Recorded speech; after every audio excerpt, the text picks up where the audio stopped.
I was just sitting here and it struck me, and it was just like, powerful. It was like, this Eric guy is so cool. He's well, he's not just cool, he's also badass. How do we know this? How can you guarantee to us, Eric?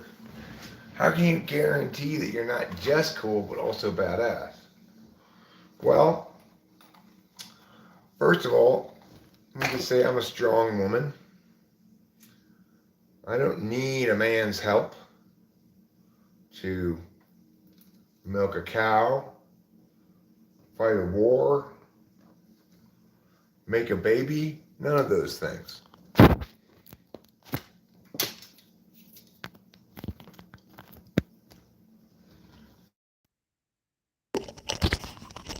Obs. That's one of the reasons why I'm so cool. But equally obs, not the only reason. In fact, you might say I'm dripping with reasons. Like, for example, I can put on my own socks. I don't need anybody's help. That's not something a lot of people can claim. I mean, they can claim it, but is it true, I finished this morning putting sand and rocks where the mud was before. I'm all done. I knew I had to finish this morning before the mailman woman got here, because if she's going to complain about it again, I want to make sure she's complaining about the finished product. Now, I'm sure she's saying right now to herself, so that Eric guy, I bet you he's not going to do a very good job of fixing that. Well, I did a terrible posse. Okay, well, maybe I was thinking about a different Eric guy. This Eric guy, I agree, he's a douchebag, but there's some Eric guy I was thinking of who's really cool.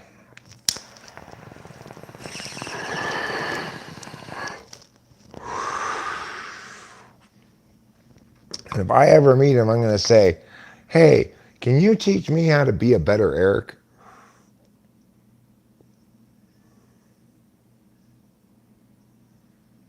That's right. My shirt is from Casa Bianca, an Italian restaurant in Los Angeles. Rachel bought me this shirt as a present one evening when we went out to dinner. And I'm currently wearing it. I'm Sub-Zero. That's way better than cool. Well, I'm not sure that cold is better than cool. All right, about the now some Italian food. That sounds good.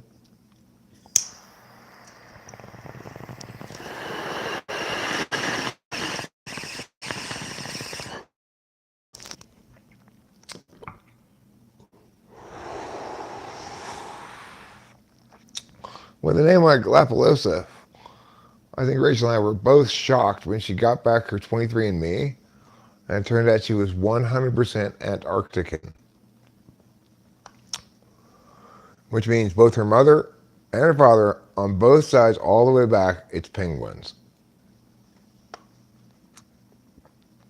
But, it's just it's an example of one of those things where similar sounding languages develop independently in two totally different places. Penguins speak Italian. Italians speak penguin because really they're the same language.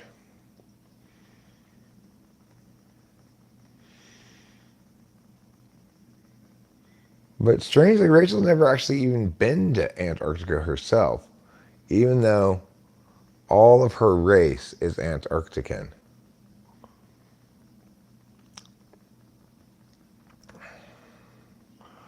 The Antarcticans are like the Wakanda of the poles. Welcome to Antarctica.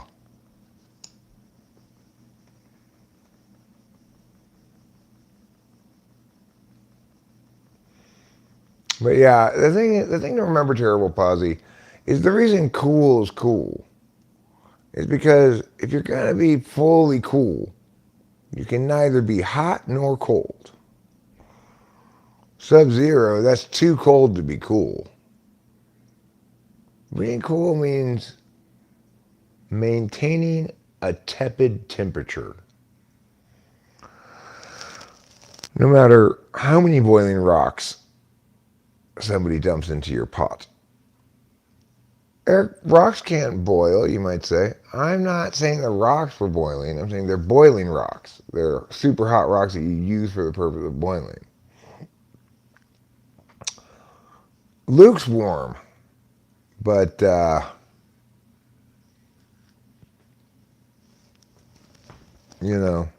breezes are cool. Cool breeze, tight squeeze. Blood rushing down, blood rushing down. Blood rushing down, blood rushing down. That's how you play Spider Crawling Up the Back.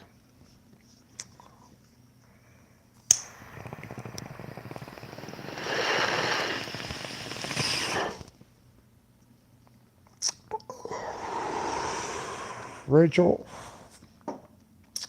if you'd like an unsolicited recommendation, I would recommend you not put too much weight into that color thing you're into right now. It sounds like complete bullshit to me. I could be wrong, but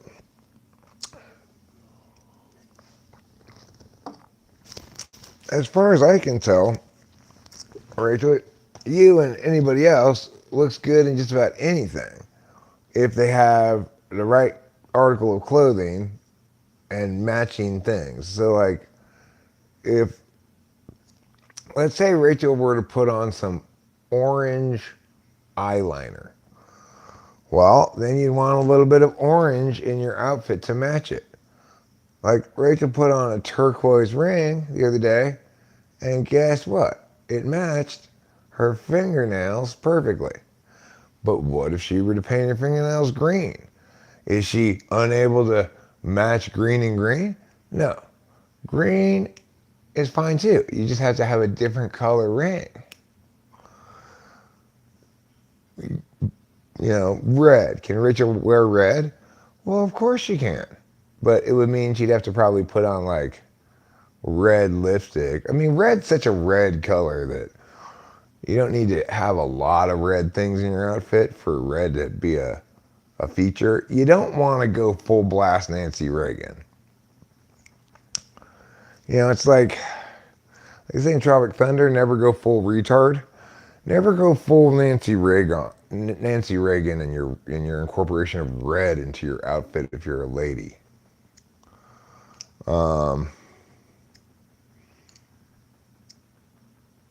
Red is such a red color. It really is. So, like, now there are some colors that nobody looks good in. Neon green. There isn't any article of clothing that has any neon green in it that looks good on anybody. It's always a poor fashion choice. Same with, like, safety orange. Safety orange is probably, if you had your outfit be made out of safety orange and neon green, then you look horrible. And you should go home and change. A laughing neon green man thinks you're racist. I'm not racist. I'm fashionist. Okay? And it is true. Maybe that I don't have very good fashion, but I'm very good at criticizing other people's bad fashion.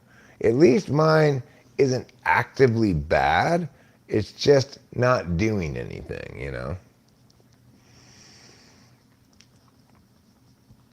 But my point is Rachel can wear any color she wants. It's just that, obviously not everything's going to go with turquoise fingernails. Not everything's going to go with red lipsticks. Maybe she's got some black lipstick that she could put on or something. I don't know. If she has to wear black or something. This is just an example. I'm not saying you should match your lips to your clothes. I'm just saying if you've got some things, accessories or whatever that are a certain color, then whatever you're wearing color-wise shouldn't conflict with that. But I don't buy that your skin tone counts as a color that you shouldn't conflict with. I don't buy that at all. Because that would imply, like, that there are correct and incorrect colors for different races to wear, which is just so dumb, it can't possibly be the case. Like, oh, black people can't wear that color, and white people can't wear that color. And your color, white person should never wear beige. Yeah, body types is completely bullshit too, Terrible Posy.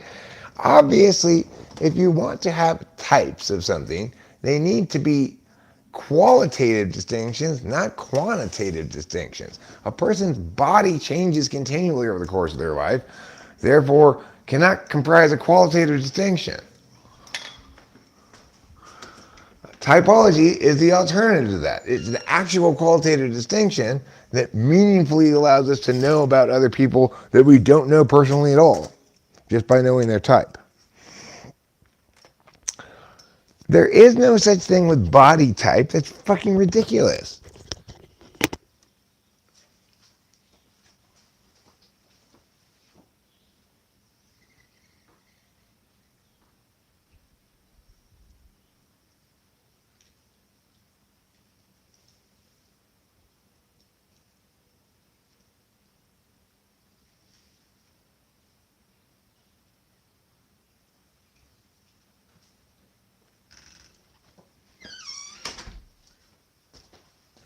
For example, what body type is Al Roker?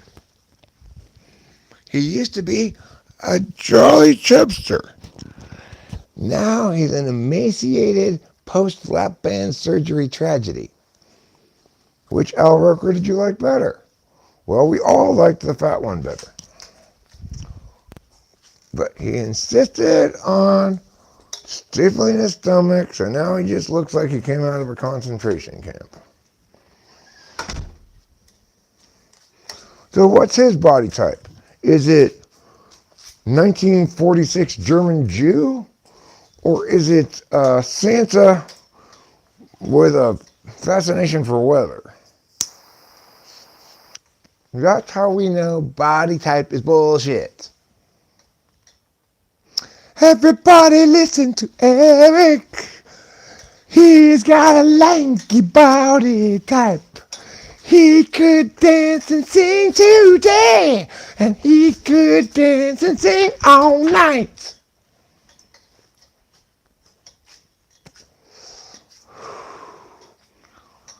So the point is, don't believe the hype. MC Hammer is not the next Beatles.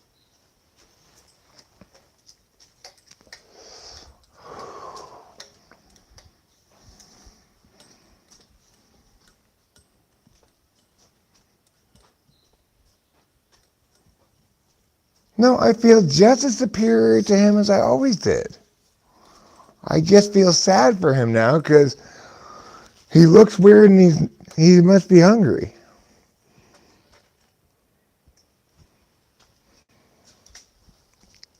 I mean, obviously, from the moment I ever encountered Al Roker, I thought to myself, I'm so vastly superior to this human being. His chubbiness, though, kept him within 1,000 parsecs. Then when he abandoned all authenticity in favor of emaciation and having loose flaps of skin removed from his body, well then, the number of parsecs became measured in trillions, you know? That's not what you should do. You shouldn't do that.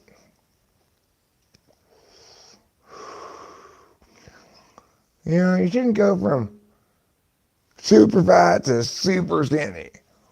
Like, lose weight a little bit. Don't, you know, don't be ridiculous, right?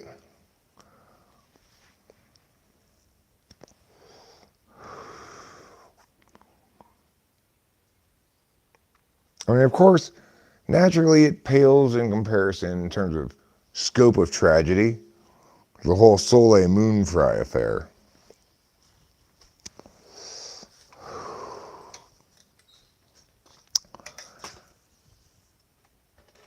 She was only fat in two places.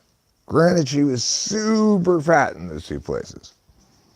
But instead of just leaving well enough alone, she had nature's most hateful operation, breast reduction surgery. No, no, no.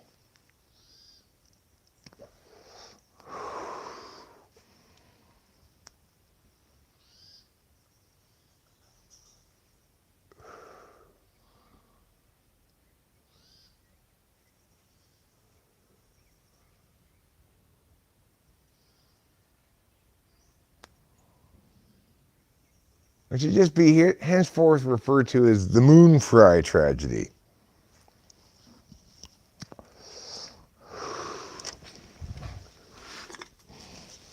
Soleil Moon Fry is such a crazy name, right? Soleil means like sun in French, and then Moon Fry.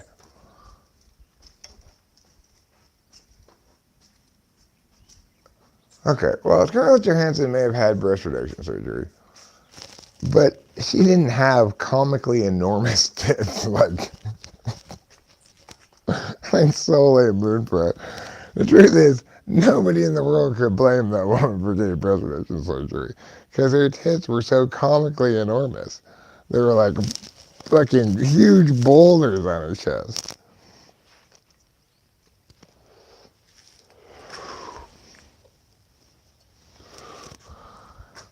And everyone's like, Punky Brewster? Boy, you really filled out.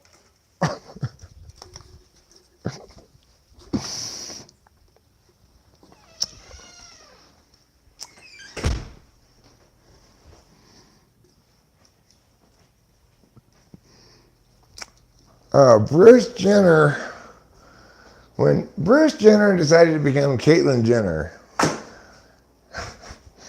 that's what you would call, like, beating Charlie Sheen in terms of worst mistakes ever.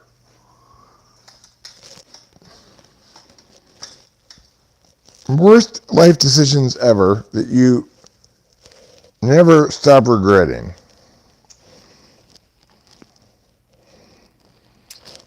The thing is,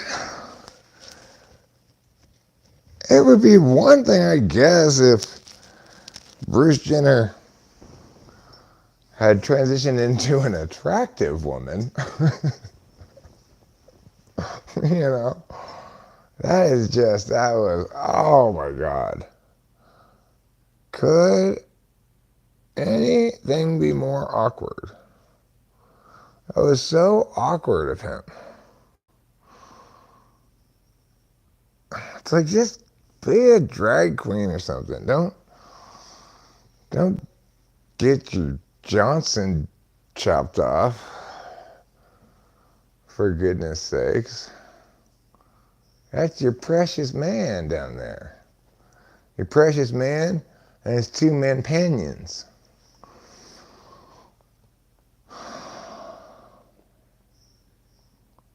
That's the giant sequoia and adjoining boulders. When they call them the family jewels, they call them that for a reason. Because they're the most precious thing in the whole family. You can't chop that off.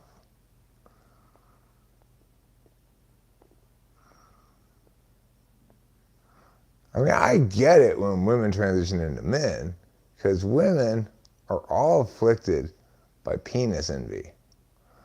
So it makes sense.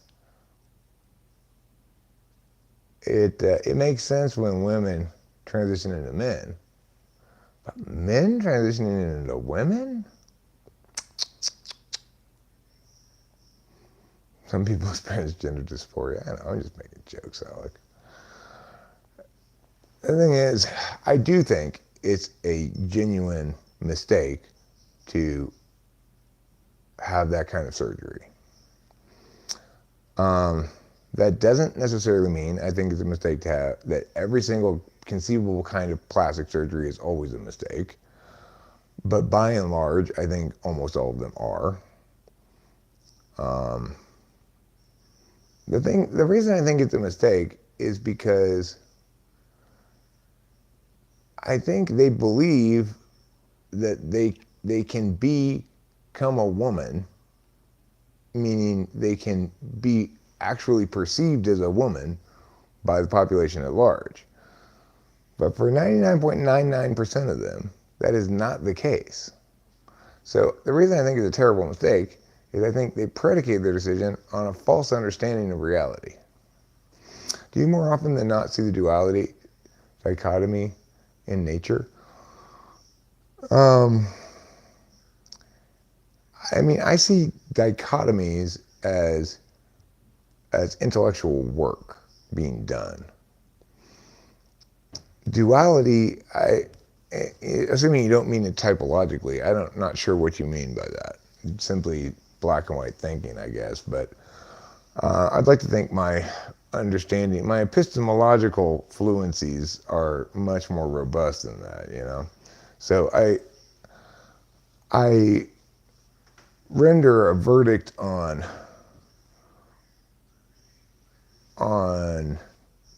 how something should be understood based on its inherent nature. So how can we understand how to make good music? Well, we have to understand that holistically and intuitively. But we can't deconstruct it. We can't reduce it to its component parts and processes and understand it that way. So in that regard, you're looking at something that is black and white. There are good and bad choices, and there are good and bad songs and stuff, but it's irreducibly so. I understand intellectually the need for totally subjective calculi to determine what it is you want to do.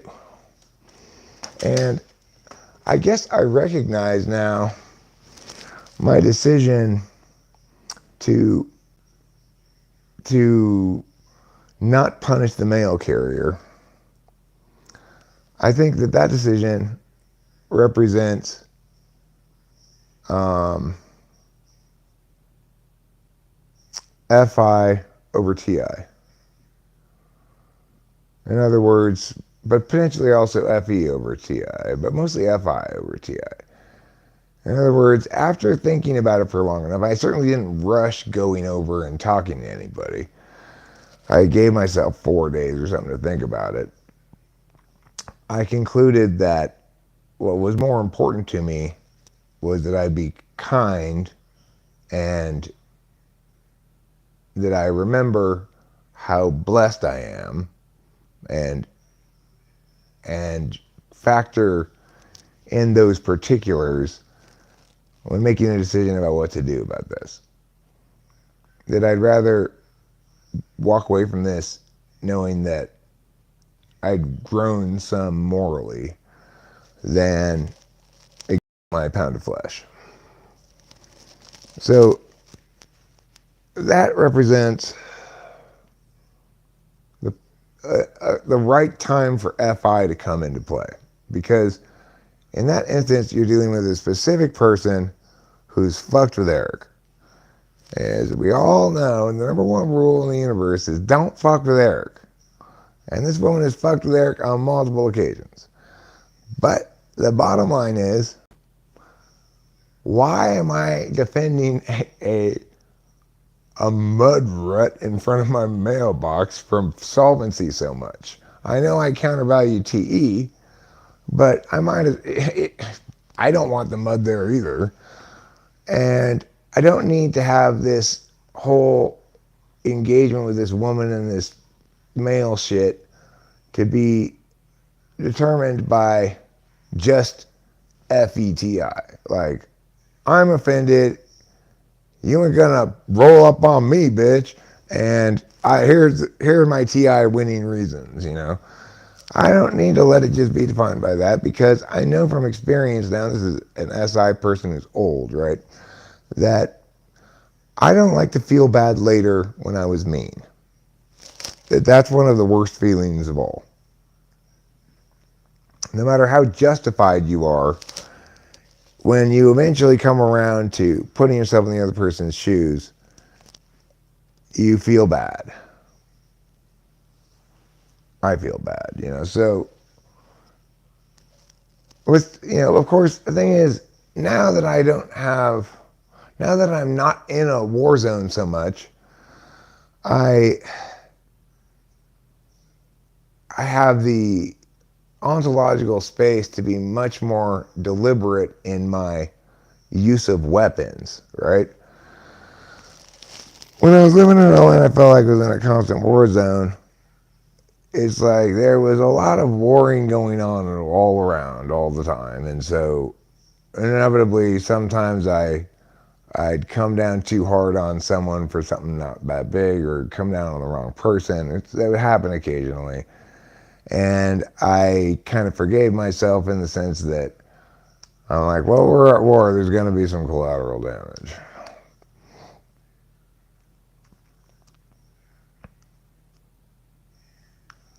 I like what Bill Burr said when driving after getting punched in an argument with a guy. I say to myself, yeah, I deserved it. I said that after my first wife punched me in the face one time. She like straight up like decked me. Because I said, well, there is one woman in this house I love a lot. Meaning Delilah.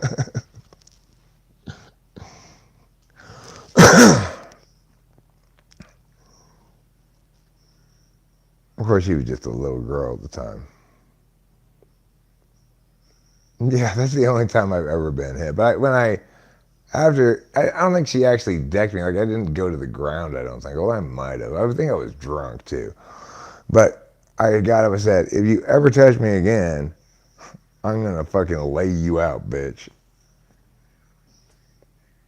And she never touched me again.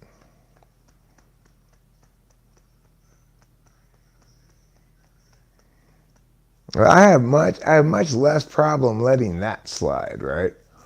That's just a physical assault on me. Who the fuck cares? You know, that doesn't mean anything, except that she's a horrible person, but whatever. It's not, plus she's a woman, so there's no harm to my pride at all, because it would be harmful to my pride if I hit her. But, you know, I let her get away with it once, and I informed her if she ever tried anything like that again, I would lay her the fuck out. And she never tried anything like that again.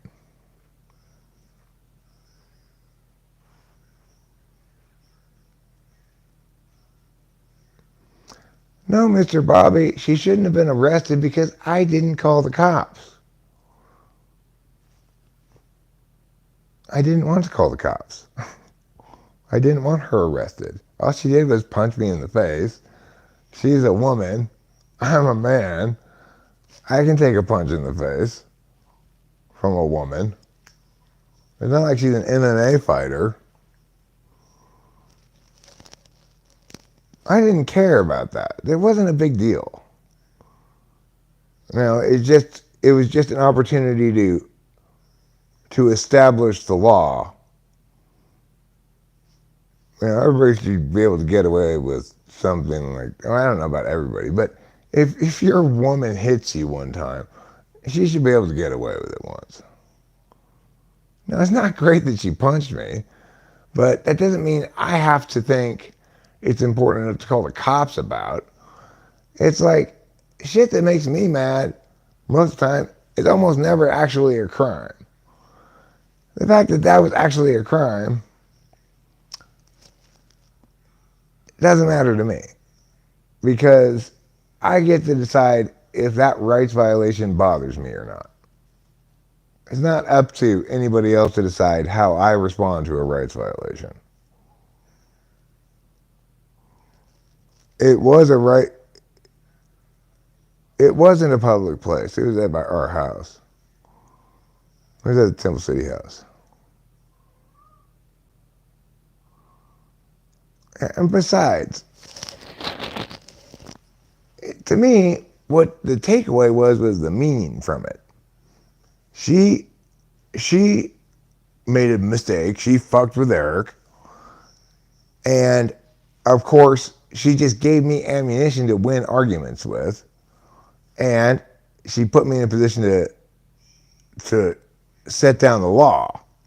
You ever do that again, I'm doing it back to you, and we'll see who can punch harder. You know? So at that point, it was perfect. It had set me up such that I could use that reality that what just happened against her at any point by bringing it up at any time. And I had let it slide so that if it were to happen again and I did defend myself, nobody could dispute that it was self-defense.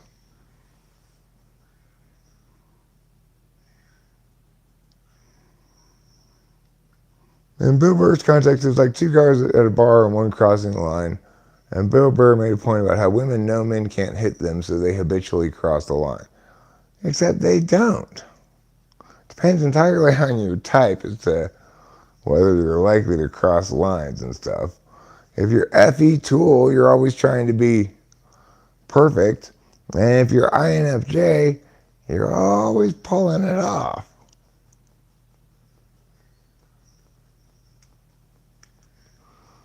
I mean, it's true that women deal with men differently than they deal with other women. And it's also true that men deal with women differently than they deal with other men. So it's like, but I don't think really any of that has to do with anybody hitting anybody. So I will mouth off to just about anybody, no matter how dumb it may be, because I operate under the assumption that we are civilized beings who do not use violence.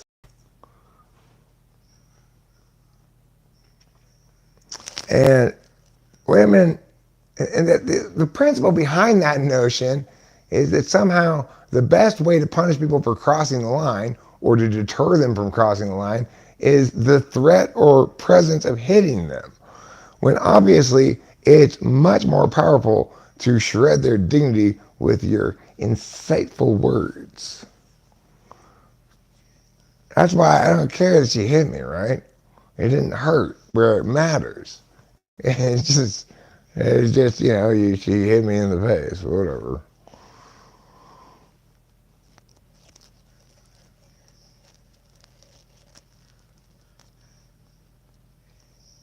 So neither women nor men should cross the line with me, because I'm so good with words. And I might choose to go on offense and shame and belittle them. Now that hurts, right? They'll remember that for a while. People don't remember physical sensations. People remember damage to their ego, shamings, humiliations, and so forth. That's what they remember, and they take those horrible moments to their grave.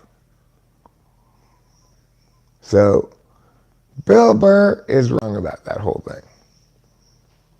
If women cross the line with men because they know men aren't going to hit them, then they must be dealing with some idiots. If the men weren't idiots, they'd be able to use words to control the situation.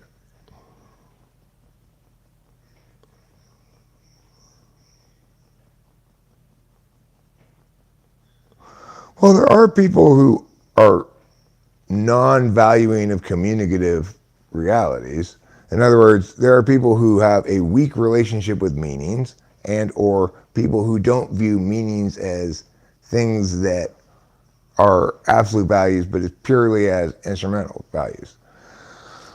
So obviously, your tactics are going to be less effective against such people. However, it remains the case that the meanings of words are persistent across time in a way that the impacts of a punch are not.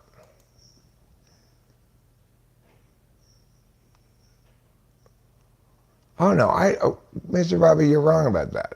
Of course I'd win in court. But I acknowledge that I'm Eric, so that's not necessarily for sure in every context. But if, in fact, the scenario I positioned played out exactly as I positioned it, then I don't think anybody would lose. Because I know when I say that thing that I have plenty of character witnesses to establish that I am not a violent person at all. That I hate use of force. That use of force is what retards resort to when their retardation gets the better of them. You know what I'm saying? How's it going? Are you Eric? Yeah, I'm Eric. I'm Gabriel with Leaf Filter. Sorry for the late arrival. That's Can fine. I Well, park my car right here? yeah, sure, you can park right there. Okay, so I'm gonna have to. I guess I don't really have to end this live stream. I'm gonna ask Rachel to take over for a little bit because I got to talk to this guy.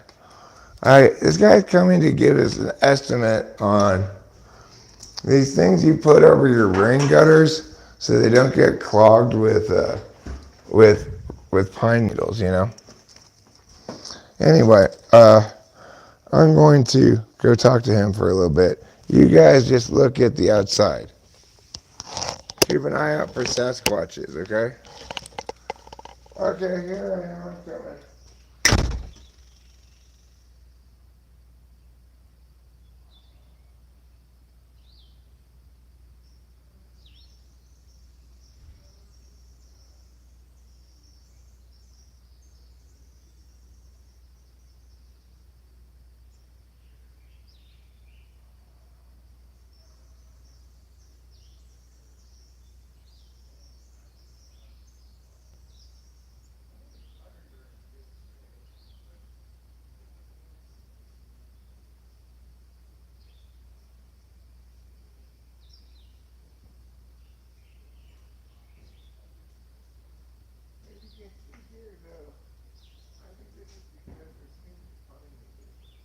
We just bought this house in January.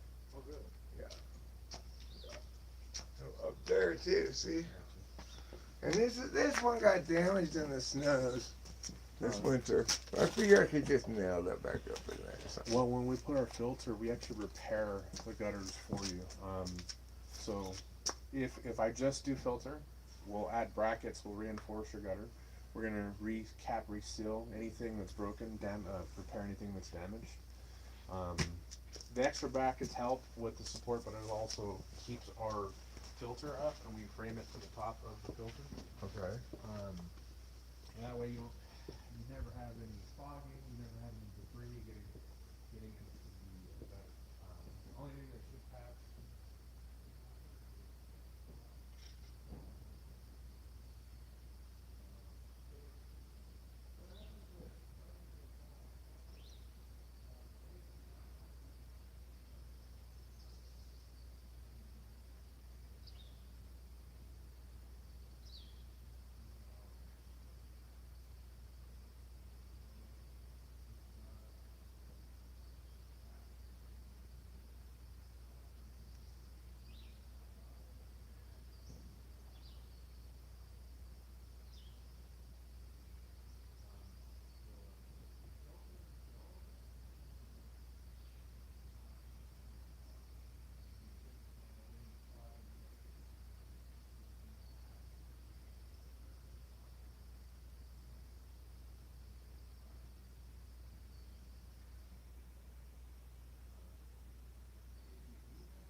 Okay, I'm back, everybody. Sorry for the delay. I had to go talk to that guy about the rain gutters. So, let me show you why I'm getting this estimate for this thing right now. God damn it. Will you just freaking clamp to my shirt already? Okay. So, the reason I had an interest in the first place in this, which I've heard about this before, and I've had an interest in it for a while, because of this. You can see here where the rain gutters leak, the paint's coming out, and it's along a lot of this. So I'm gonna repaint this area here before the wedding, because I don't want it to look so ugly. But I also don't want the problem to repeat next winter when we have more rain. I've got rotting wood there because of the rain gutters leaking. And this service, when they put the covers over the top of your rain gutters, they also clean out all your gutters um, and repair them. Because I don't need new gutters, because these gutters are nice. I just need them not to get filled up with pine needles and not to leak, you know. They leak because they're clogged up with pine needles.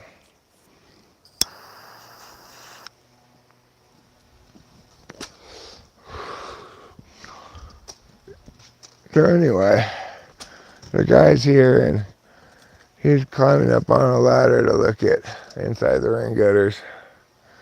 And he's taking some measurements and stuff.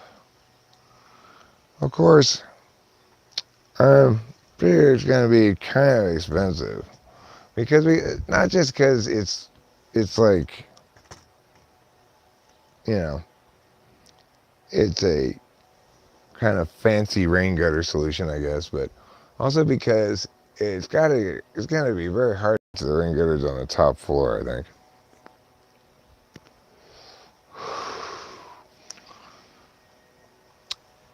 But you know,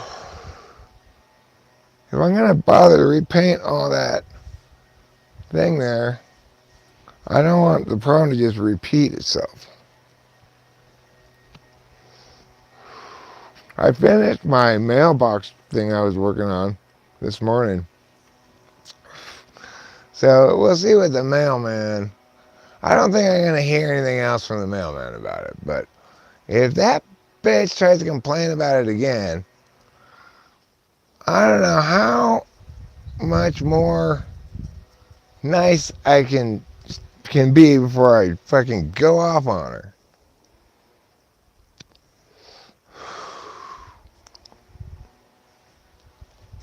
I don't think she's going to complain again, though. Because I drove over this morning with the little wilderness car back and forth several times, and I didn't sink into it at all. So I think the combination of the rocks and the sand and the like pine needles I put there or whatever, I think it makes plenty good fill.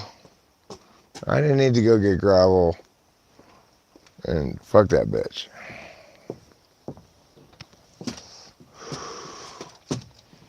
But anyway, she's getting away without me yelling at her because I'm so goddamn Christ-like.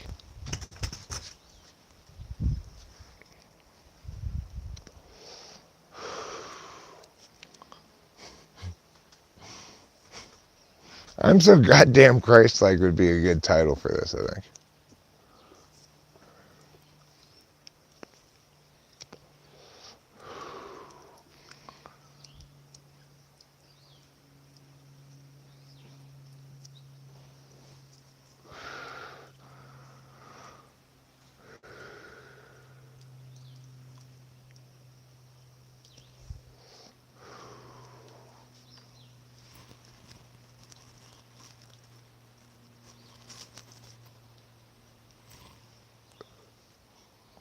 Anywho, I've been busy as a beaver bee lately.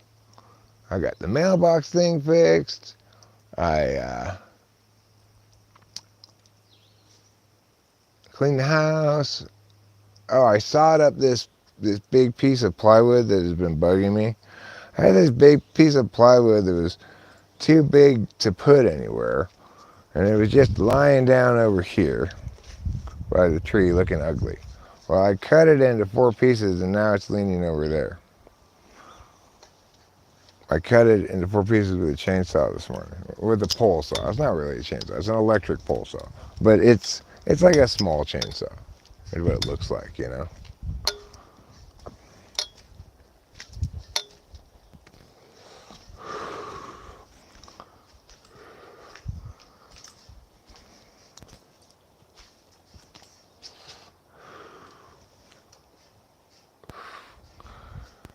Anywho, I guess probably the woodland friends need more cutlets. They seem to be out. I should go get them more cutlets. I'll also get myself a beverage. You guys want to come with me? You can come with me. It's fine. I don't mind. It's probably easier to take you with me than it is to unclip and reclip this microphone. All right, so I'm gonna give them 2 cups of cutlets. First, over on the side where there's like gravel by the driveway, I'm gonna give them this kind. This is what you'd call mixed cutlets.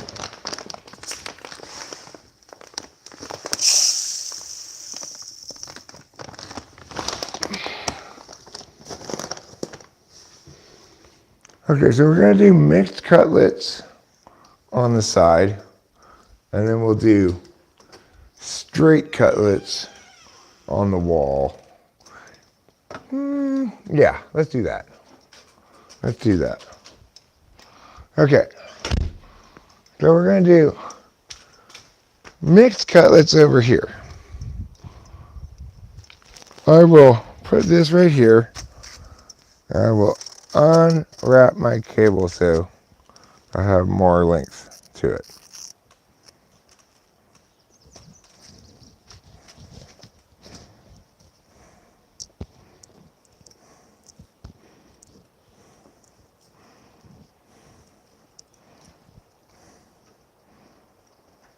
Okay, here we go.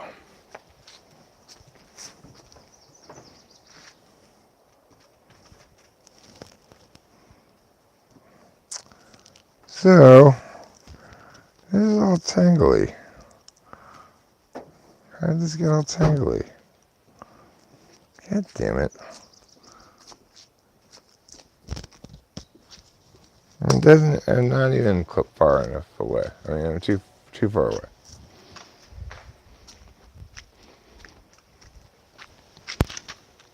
All right, let's try it here.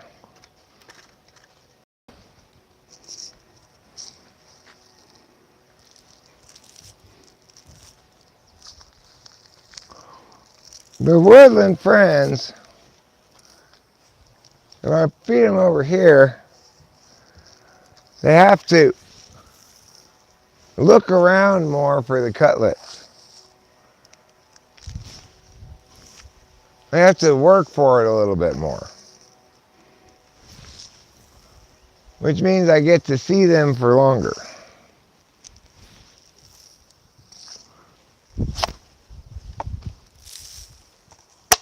There. Okay. The first cup of woodland cutlets has been dispensed to the woodland friends.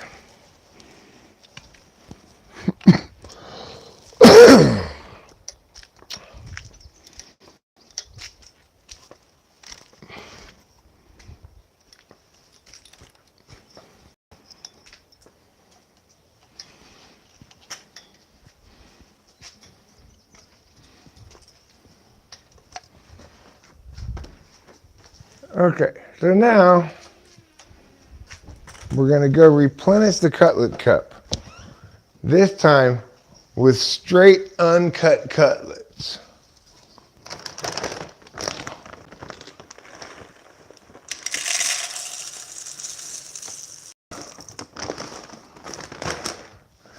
If you're not a real expert like me, you should wear safety goggles when doing this.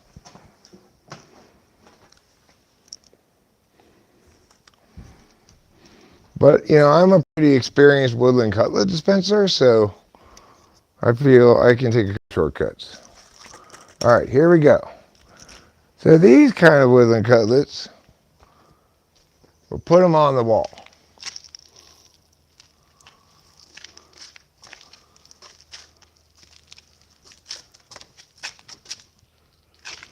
Because when the woodland friends say, give me more cutlets, they're really talking about the straight cutlets. To them, this is like cocaine. And I've gotten all the woodland friends addicted to it.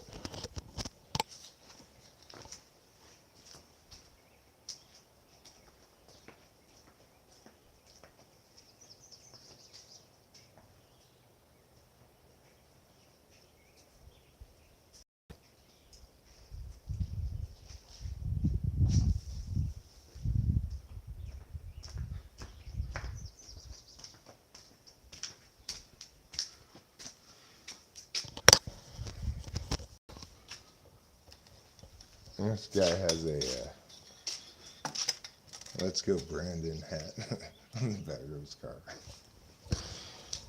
That's what it's like up here in Mariposa, In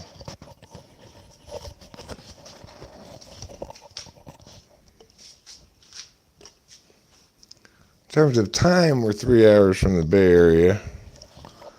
But in terms of sanity, we're light years away. Because those... Okay, getting Bay Area TV. You see the most ridiculous bullshit. Like I saw this ad for this politics talk show during one of the Oakland A's games, and somebody was interviewing Bernie Sanders, and the title on the board behind them was "Why It's Okay to Be Mad at Capitalism." It's like, is everybody in San Francisco and Oakland completely retarded? I was just talking about how I see these horrible ads that are targeting the Bay Area. There was an ad for a talk show that they're interviewing Bernie Sanders, and behind them, the title of the thing was, "Why It's Okay to Be Mad at Capitalism." What? Keep in mind, he's being interviewed on a talk show that's advertising on the Oakland A's games. A for-profit talk show. And these two idiots sit there and have a whole conversation about how capitalism is bad, as though completely oblivious to the fact that neither of them would be empowered to make these stupid arguments were it not for capitalism. Yeah.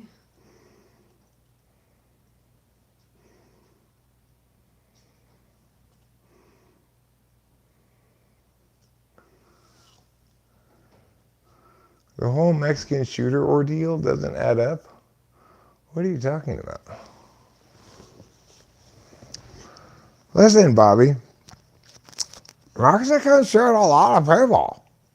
It's like the number one activity in certain parts of Mexico. Because there's a lot of drug cartels down there. Of course, to whom do we really have to attribute blame regarding the drug cartels? Is it the drug cartel, drug kingpins? No. It's centralized governments prohibiting people from engaging in commerce they want to engage in and that it's their right to engage in because they own their own bodies. When you try to make things illegal in opposition to natural law, unavoidably, you get negative consequences, like drug cartels and gangland murders and black market violence of all sorts. The job of the government is to protect people's ability to engage in free commerce safely in white markets, you know? Gray markets are fine too. But black markets create criminal organizations. And the thing is, it's not like drugs comprise one example of a category of things. They're their own category of things. There's nothing comparable. You can't make equivalent arguments about, say, nuclear bombs. Well, then is it okay for me to buy a nuclear bomb if I want to? It's not equivalent at all, because the purpose of buying a drug is to execute a decision about how you want to feel with your body, right? It could not be more entirely within the jurisdiction of your own personal ownership. It is a property rights issue because you already own the thing that you're being punished for, your body. The drugs are secondary, ancillary matter on the question, because it's not the drugs really that are illegal. It's the consumption of them that's trying to be discouraged by making possession illegal, stuff like that. So, obviously, anti-drug laws are the devil and have been responsible for as the most injustice since the Holocaust. It seems to be the one appalling human rights violation that everyone's cool with. Although decreasingly so in the United States. People aren't so cool with it anymore. Like, there seems to be growing understanding that people who do drugs aren't committing a crime. People who buy drugs to do them for fun are not committing a crime. They're committing a party. Mm-hmm. A big difference. I don't mind living next to somebody who commits parties. I do mind living next to somebody who commits crimes.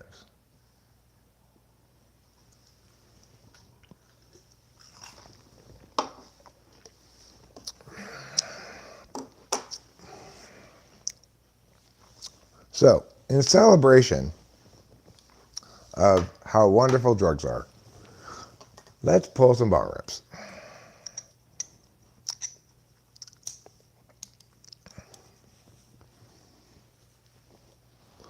Wonderful, wonderful drugs. I like to do that. I'm going to do some drugs. No, Bobby, they should be labeled as people who are criminals to the extent that they commit actual crimes, or they should be treated as people who are violating regulatory prohibitions to the extent that you're focused on their selling of drugs. To the extent that you're focused on their murderous ways, as I've already indicated, there's one party to blame for that: the U.S. federal government. It is not within the constitutional purview of Congress to pass laws dictating to the states their drug policy.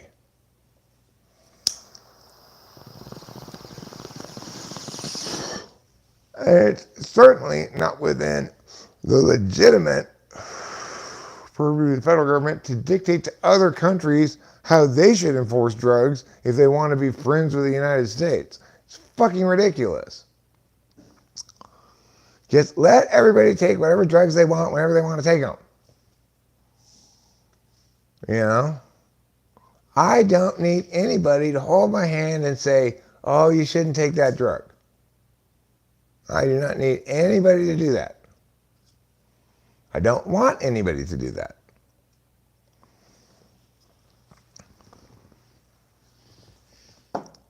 The just sheer audacity of, of retardation behind the whole notion that some centralized authority can successfully tell other people what and when they should put drugs in their bodies. It's ridiculous.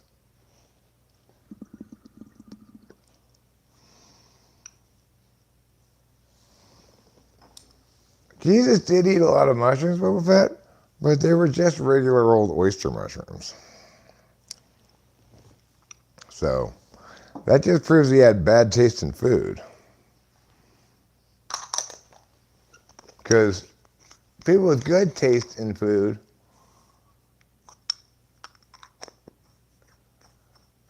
well, look, the point is, then you're opposing murderers. Don't focus. The fact that they have something to do with drugs is irrelevant. We all oppose murderers, yes, and indict them for that. Say they are horrible because they murder. The fact that they're selling drugs is irrelevant, and the fact that they're murdering. Well, remember that the United States federal government created that violence when they created an artificial black market. That does not excuse their murdering at all, but it does mean that we should remember the lesson to take away from this is laws of prohibition against drugs do not work. Not anywhere where liberty is valued as an absolute value. Maybe you can successfully eradicate drugs with Singaporean style draconianism, but that's not better than having drugs. You know, Eliana Diaz is not the United Corporations of America. First of all, the thing to remember before you get all like a flutter about corporations is that there are myriad corporations, shit tons and shit tons of them, and there's no reason to believe whatsoever that the corporate interests of one corporation are aligned with the corporate interests of another corporation. The second thing to remember is to the extent that corporations influence politics, primarily what they're trying to do is stop the federal government from making it more difficult for them to make money. They're primarily trying to stop the federal government from taxing them so much and stealing so much of their money accordingly. Now, granted, it's not really theft. Taxation does not equal theft. That's bullshit. But it is the case that taxation equals the parasitic worm in the economy. So you want to minimize it as much as possible because money lost to taxation, by and large, has no return. Now, the exception is the military because you get a return on investment economically because everybody in the military is an American citizen living in America. So all those salaries for military personnel get returned into the economy directly as consumer spending, but additionally, you get something concrete out of it. You get, namely, military might, hegemony, you might say. Whereas most of the dollars spent by the federal government that are not military dollars, you can't articulate any particular benefit from. So it's like the federal government spends a lot of money or has spent a lot of money on the war on drugs, but has attained no good results except mass imprisonment and an unchanging rate of drug use.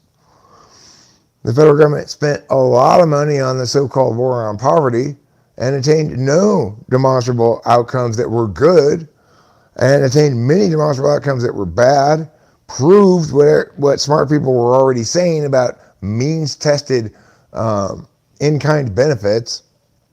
The only possible way you can meaningfully redistribute wealth in ways that are economically beneficial is to cut every American the same size check regardless of their wealth. If you have a universal basic income like that and there is no means testing, then okay. Anytime you have means tested shit or government money that you can get if you qualify by being fail in this way, or that way, like being disabled or being poor or being, part of a disenfranchised group or any of that kind of bullshit.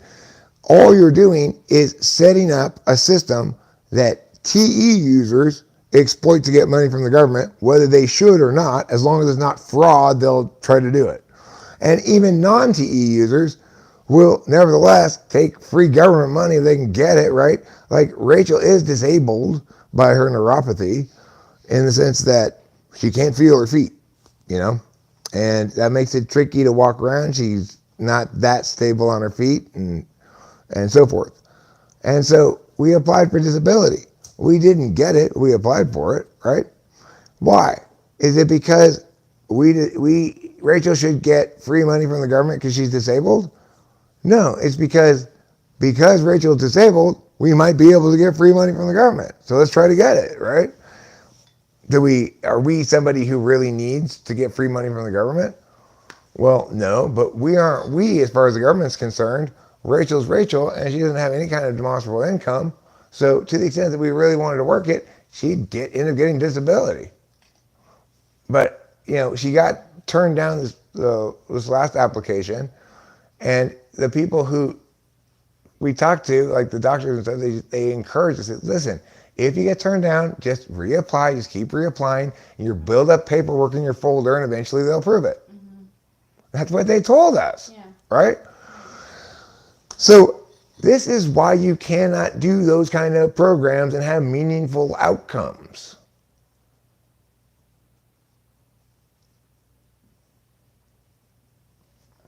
So hopefully everybody was listening to everything I said right there, because what I just said makes actual sense, and it's important, and it's something all Americans should agree on.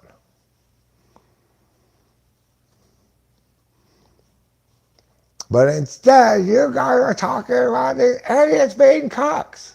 It doesn't matter if they're cucks. There's something much worse than that. They're tards.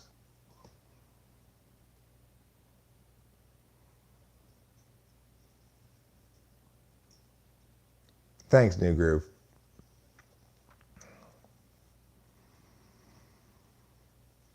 Oh, don't listen to tards. You guys are all doing a great job right now of not listening to tards, because you're tuned in here, and I'm not tarding up your information flow here. I'm not befuddling it with tardation every 2 words like most people who speak out loud.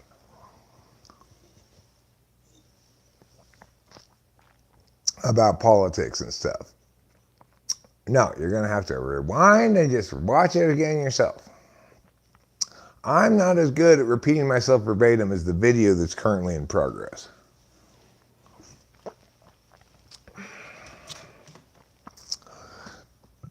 But I am good at verbally expressing myself.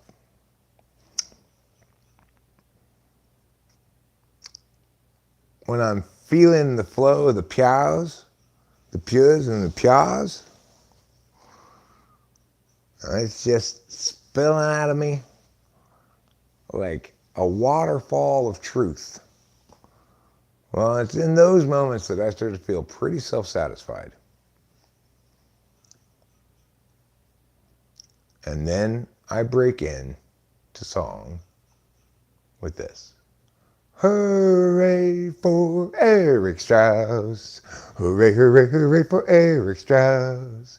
Because he is so smart and he's also cool and he says such wonderful things. Tell your friends, come and bring. Hooray for Eric Strauss. That's my song. I love it. Thank you, darling. You're welcome. I have a question. Did you lock the door when you take a shower? Yeah. Okay. I wasn't sure because I knocked and I thought I heard a knock, Yeah. but then it didn't repeat at all, so I guess maybe it was something out in the kitchen or something. Yeah, that was me. Okay, well, sorry. That's okay. That's alright. I wasn't sure if it was me. Like I couldn't do it. So. Any raccoon cuties around? Well, we had a raccoon last night. When I left you guys outside to watch for Sasquatches, when I returned, there was a raccoon right at the base of the tripod, a big one Oh too. my gosh. And then the cats wanted to be outside a lot last night. Did they? Yeah, I had trouble getting them to come back in, Oh wow. but finally they came back in. I think it was because there was a raccoon around. But you'd think that would scare them. Yeah. But I think they were patrolling. I don't think a raccoon is going to kill our cats because I don't think our cats are going to get into an actual fight with it. And our cats are probably faster than the raccoon. And also, it's 2 against 1 if they were to get into a fight. But I don't think they got into a fight. I'm not a fan of fresh and fit. What's fresh and fit? But no wonder Destiny disagrees with him as he is in an open relationship with his wife? Oh my God. Why would you get married if you want to have sex with other people? Yeah. ¿Dónde está Rachel? Rachel es aquí. Yeah, aquí.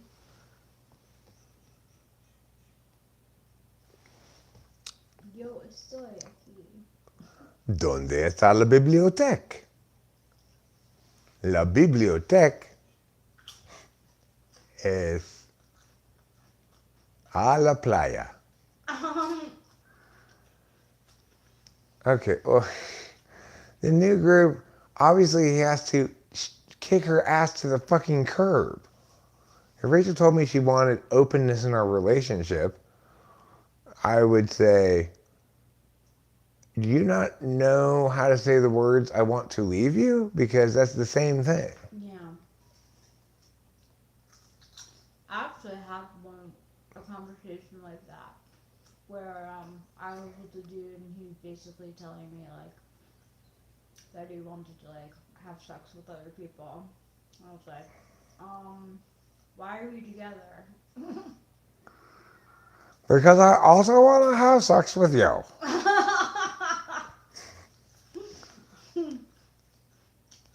No. That really fucked me up though. I was like, is this like normal? No.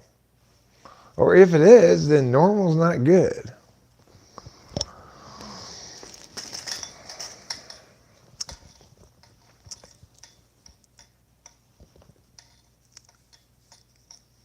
I mean, the thing is, if somebody is sleeping with somebody else, then you're not together, right? Right. You're just friends with benefits or something.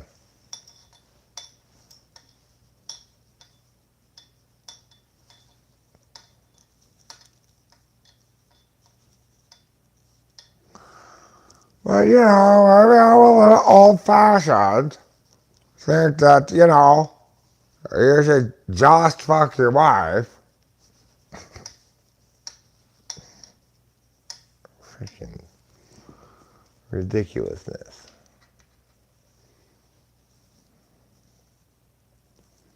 This cord is really chapping my hide right now. But I guess I'm just going to have to be okay with a chapped hide. People who are poly are probably all mentally battered. Yeah. Or maybe ESFPs could all pull it off because meanings don't matter. Yeah. I think that's very true. All right, let me give you the mic, Rachel, and I'll talk to this gentleman here. All right, I'll be right there. Yeah, sure, come on in. I just wanted to show you some photos of what's going on in your gutters. Okay, cool. Hello. Rachel's just, let's go to the kitchen here. Oh, are you live streaming right now? Sorry about that. It's fine, it doesn't matter, I don't want to I don't even have your consent, you know.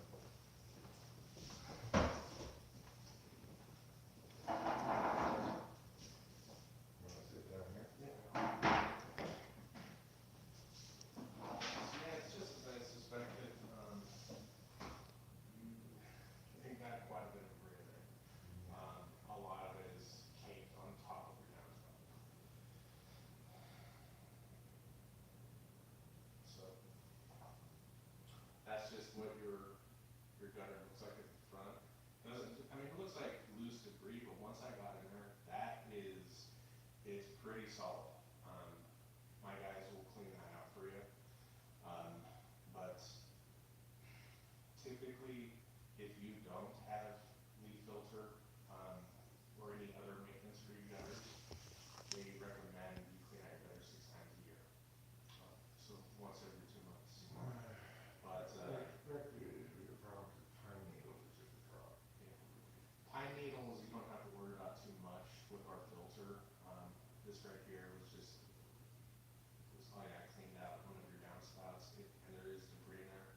My guys will put a power washer right through that thing after, or I should say, they put the filter. This right here, I already knew it was happening, but this is a big indicator that your gutters are getting filled up. The debris is staying, this is your roof edge. So this right here is called drip edge. It's beneath your shingles, right on the edge of the roof. It's there to protect the wood that's underneath your shingles. So anything that drips over, it just drips down. Now, if it gets filled up with water, it's still just metal, so it'll creep up back and between your gutters and your fascia wood, starting to cause rot. But rot isn't, it's not that bad. That's right there. It's pretty soft right there. I could replace it, but to be honest, like if I were to have my guys do the filter, it'd be like a one and done. You know, we cut off the water supply. That corner is a result of a failed caulking. They used white caulking, and it's standard. Like same thing for the edge of your gutter here. It's white caulking. What happens with white caulking? It starts to fail, it starts to crack, it gets brittle, and you get water leaking through there, especially if you have like this dam right here. This is that one. So you get this caulking, this debris causes a little dam for water. The water will just sit there in these seams, and it'll pour right there in that corner. That's why that was happening. Yeah, well, But I'm this is, not planning on replacing that one, I'm just gonna repaint it. I'm gonna go along here. I think if you got, I mean, I could replace it, but I think if I had my guys do the work, No, I'm gonna do all this, chipping paint stuff myself, because I have a paint. I'll give you some details about our filter, but this is basically the quotes. I'll get to what it is that we do, but the scope of work is we completely clean out the existing gutters and the downspouts. We're gonna put a 50-year silicone on all the seams and corners so no more leaking. We repair any damaged gutters and downspouts if necessary, which it is necessary for us. We're gonna realign the gutters, so I want us like tilt, pitch, so water going over it, as opposed to just sitting. We're gonna install more brackets. The leaf filter after that, which comes with a lifetime filter. And like I said, if it doesn't do what we say it does, or we can't prevent it from happening, you get your money back from the manufacturer, us. This price includes taxes, insurance, installation, labor, brackets, filter. That is what it looks like. So this right here is just your standard 5-inch gutter, right? Case out. These are the brackets that we install. This right here is surgical grade stainless steel.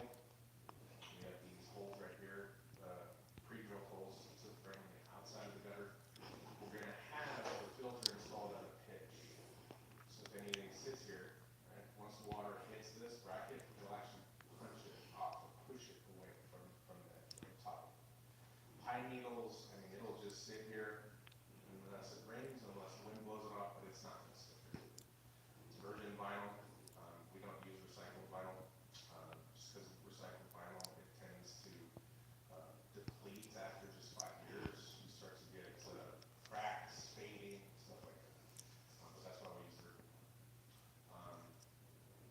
install, my guys, it's about 100, 198 feet, close to 200 feet you have. My guys could be out here as soon as the end of the week. Okay. Well, let me talk about it another way. It definitely seems like the optimal solution. There are other options out there, but from what I've seen, like I've worked for this company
coming out and doing the work of measuring stuff and taking the No pictures problem. out there. I know we have some rain coming. You guys may get snow.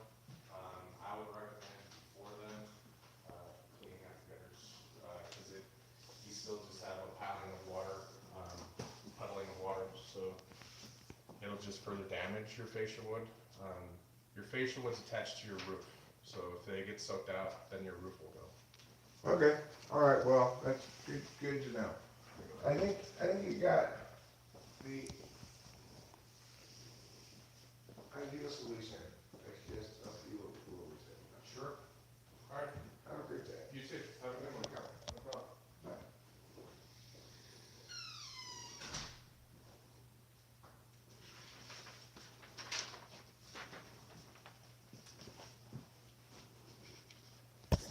You're not even talking.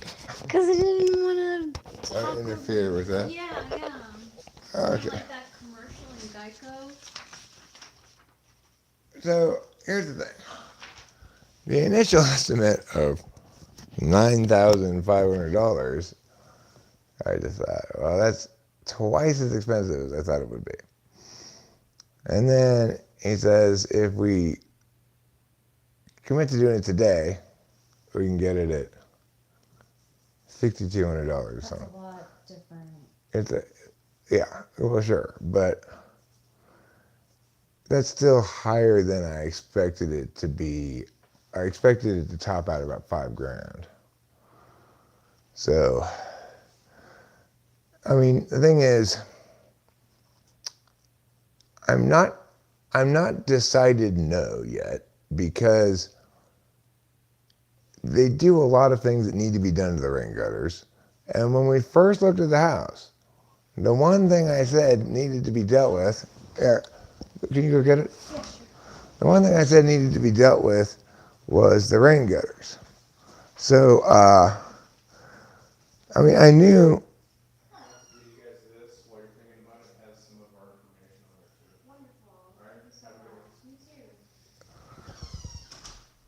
I didn't get bullied by a salesman at all. No, I made it clear to him that I had made the decision that we weren't going to make a decision today before we even met with them.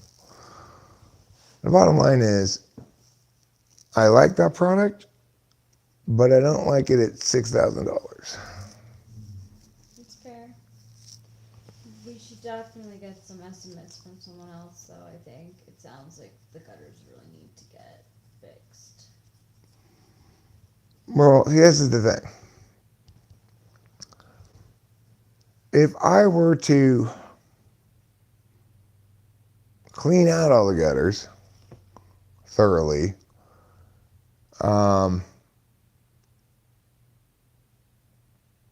we probably wouldn't have a repeat of this problem for a while. But cleaning out all the gutters thoroughly is a bit of an operation.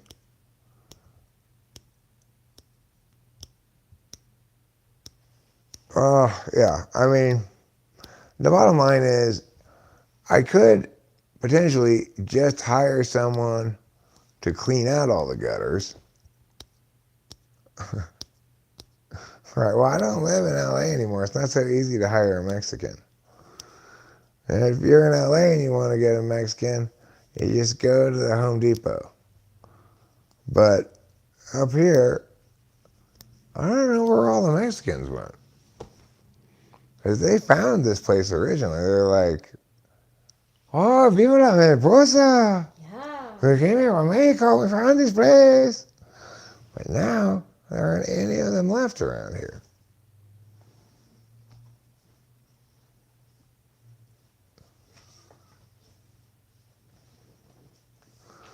When I was at the Butterfly Festival, and Rachel was looking at rings and I was walking around. Actually, it was before we went in to go look at rings. I thought to myself, I didn't say out loud to Rachel, I thought to myself, oh my God, have you ever seen so many white people? That was a good Oh my god, that's a really good what do you call it? Observation. Yeah. Yeah, that really Because having lived in LA my whole life, there is nothing you ever attend in LA that's full of just one race. yeah, no. There's No. always a mix of Mexicans, Chinese. Asians, white people, a few black people here and there, and then mushy looking brownish. Who the fuck knows what it Yeah. is? Yeah. Which is great. I think that's wonderful. I like that too. But I don't like big cities, and I don't like what they do to people's politics.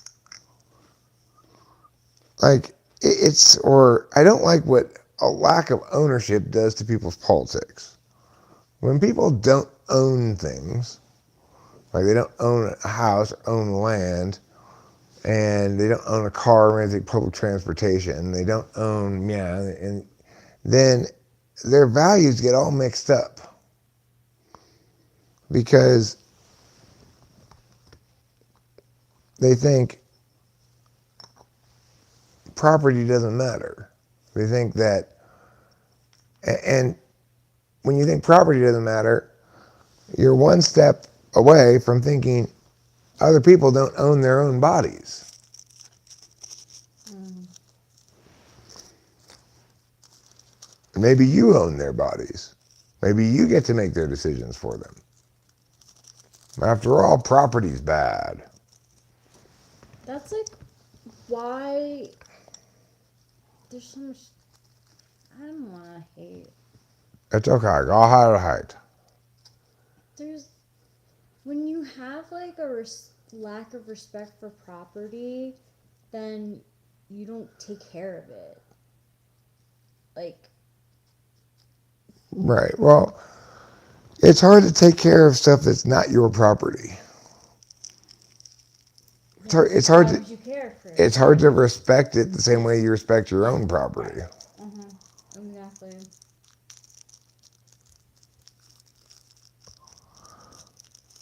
Well, and America considered that as well.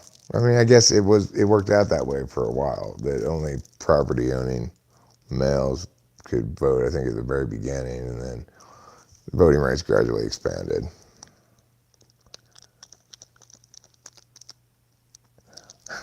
I don't think people who rent a house are always the worst on the street, but I do think that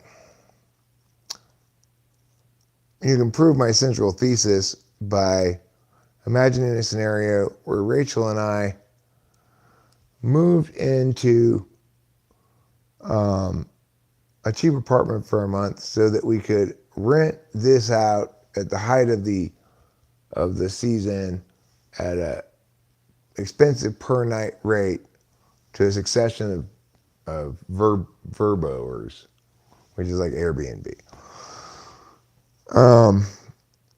Well, guaranteed that at least one of those people who came to stay here would kind of trash the place.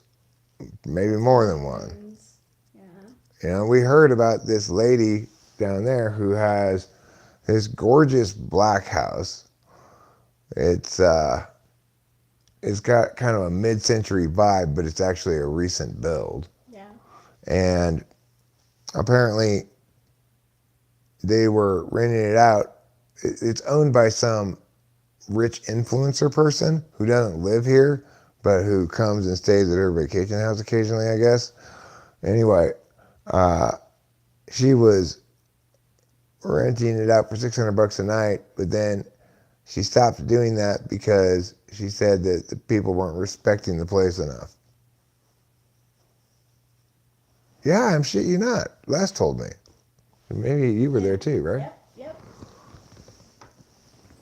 Yeah, he's not happy with the influencer. He doesn't like the influencer. Of course, he lives right next door to the influencer. Yeah. And I bet that when the influencer bought that house, The original house that they bought, they just basically knocked it down and built a new house. Yeah, he has a lot of problems with the way it was constructed. Apparently, it's not up to code on certain things. Well, it's not up to aesthetic code. Yes, that code. Because Mariposa Pines was originally supposed to be all cabiny looking things. Mm-hmm. But he also said that our house doesn't meet the aesthetic code either. So. Yeah, but we got away with it because it's made out of wood. But it's not made out of wood. So then. No, he said we got away with it because there's no enforcement mechanism. Oh. Same reason they got away with it.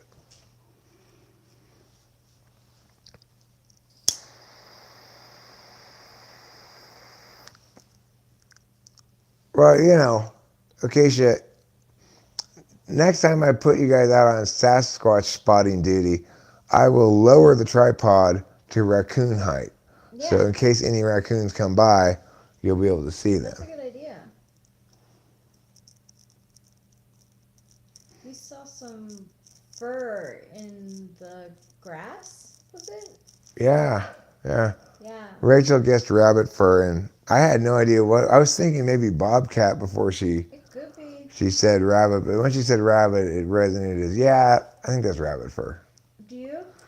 Well, it was kind of white and fluffy like a Yeah. rabbit, right? That's what I thought, but then now that you say bobcat, maybe it could have. And it seemed to have a hint of orange to it, maybe. Yeah, it could have been. Could have been either one of the two. No, we did not watch the new Mario Brothers movie. No. We did see Guardians of the Galaxy 3. Well, of course we've seen Spaniards. Where else would we get our paella? So where are Mexicans to help us with our letters? Unfortunately, we don't have any Mexicans up here. It's basically like all white people up here. We see a couple Asians here and there.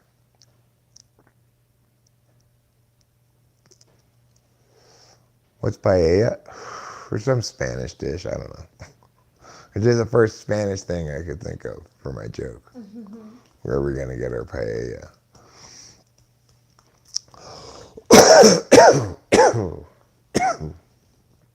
It's a kind of food of some sort. I think it's either a rice dish or an egg dish. Or maybe a rice and egg dish. Rice. It's not spelled like that though. Paella. It's Paella, I think.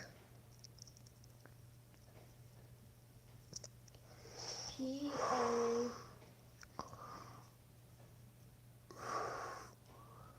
Rice dish, I'm told. Like a big ass dish of rice with seafood. Ew. Yeah, seafood. Seafood. Seafood is good for that. Yeah, it's disgusting. We don't want any paella. I take it back. It's not. We don't want paella. What about can they just like make like lots of guacamole? Maybe they can make chicken paella like they make chicken menudo. Yeah.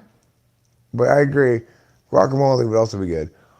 But I don't think guacamole is a Spanish thing. Oh, it's Mexican. I think it's a Mexican thing. It's a South American thing, because I knew someone who was Colombian who introduced me to guacamole, but, Do you mind if I share with them your secret to making a good guacamole? Yeah. So, Rachel once worked at a restaurant that made a great guacamole. And I was surprised to learn what the secret ingredient was. Salt. You got to put a lot of salt in your guacamole, or else it's just going to taste like bland-ass avocados. yeah. We put a good amount of salt in that guacamole, and chopped onions, for if there's tomatoes, but like you could have cilantro in there if you wanted. And you can only make it while being serenaded by a mariachi band. if you want it to come out right. If you want it to come out right, yeah. Um, he's from the nation of Hispanico. It's sandwiched between Guatemala and Uruguay. Ew. Menudo is made with stomach tripe? Ew. Regular menudo is made with tripe. Chicken menudo is made with chicken. But even though tripe is absolutely disgusting, there is some magical hangover curing quality to tripe menudo. Maybe because it's so gross and spicy that you just forget about your hangover. I don't know. It like jump starts. And I'm not sure chicken menudo cures a hangover as well as real menudo. It's some sort of metaphysical quality to the equation. It's like you have to suffer for your cure or else you're getting away too cheaply from your drunken ways.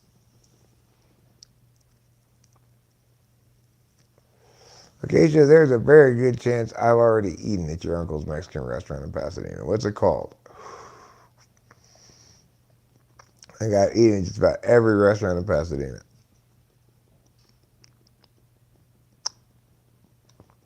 Is it called Chiquita Bonita?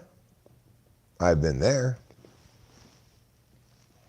Is it called Mahari's? I've been there.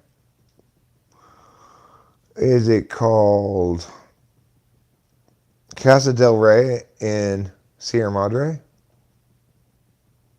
Urbana's across from Huntington Memorial Hospital? Okay, I have been there, actually. Wow. But maybe only one time. The thing is, when I used to drive to Jeffrey's house, that's right where Jeffrey's house is, that Vaughn's.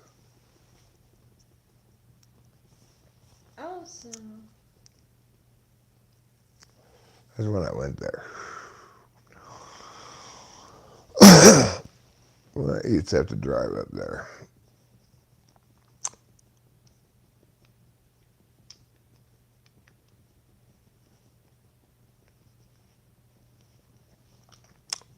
Rachel and I ate at a restaurant on the lake not that long before we left LA.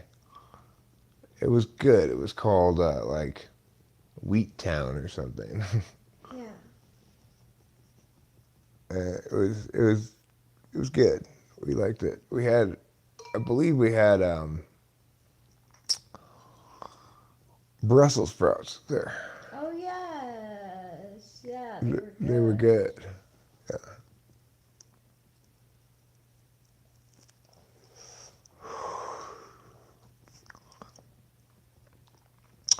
And it used to be the case, although I think it's under new ownership now. But it used to be the case. No, it's not a drive-through. It's a sit-down restaurant. It's really it's got a really open front to it. It's almost like the whole front of the restaurant kind of opens up. So you're sitting inside. It's on lake on the east side of the street, across the street from, I think it's a pharmacy, like a Walgreens or something. I don't remember. Maybe a Rite Aid. And then on the other side of the street, on the diagonal on the left side, I believe it's the parking structure for, I'm not sure what, but it's where, you remember where Tower Records used to be? It's across the street, like Lake's here, right? And this street goes here, and Tower Records used to be right there. It's across the street from where Tower Records used to be.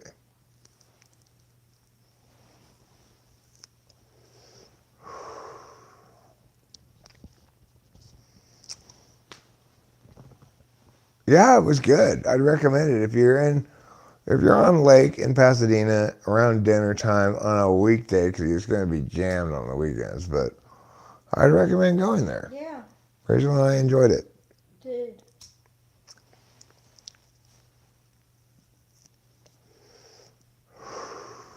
He's not worthy. Can I please learn at your feet, Eric? No, Doctor, you're not worthy. If he said that, then he would be worthy, I guess. This dream is making you hungry? Hungry like the wolf? Or hungry like some other kind of thing?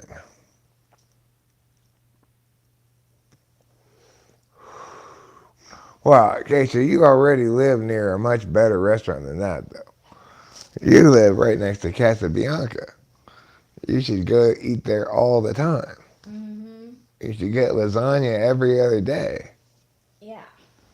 Or raviolis. Or she loves the raviolis. Yeah, they were so good. Their sauce is just like so good. But I love the lasagna. The thing is, best to get there right when they open.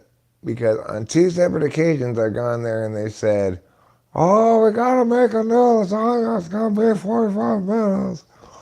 The first time I said, okay, I'll try something else. I regretted it. The second time, I just said, I don't care, I'll wait the 45 minutes. I don't want any non-lasagna thing. Mm-hmm.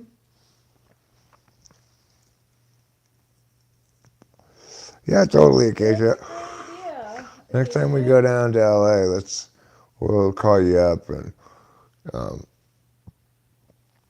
you should text me and I'll shoot that contact to Rachel.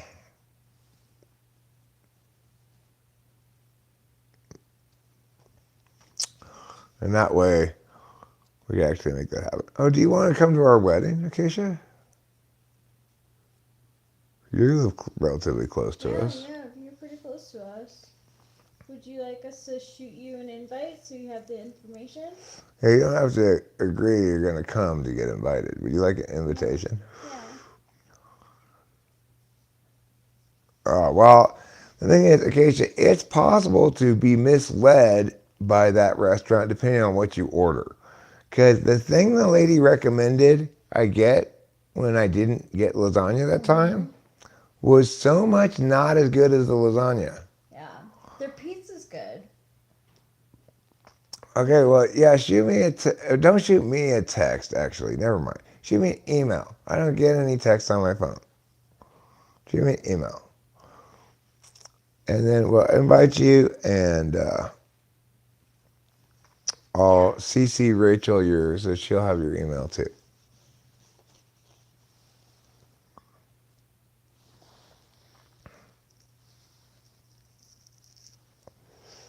It'll be a fun time.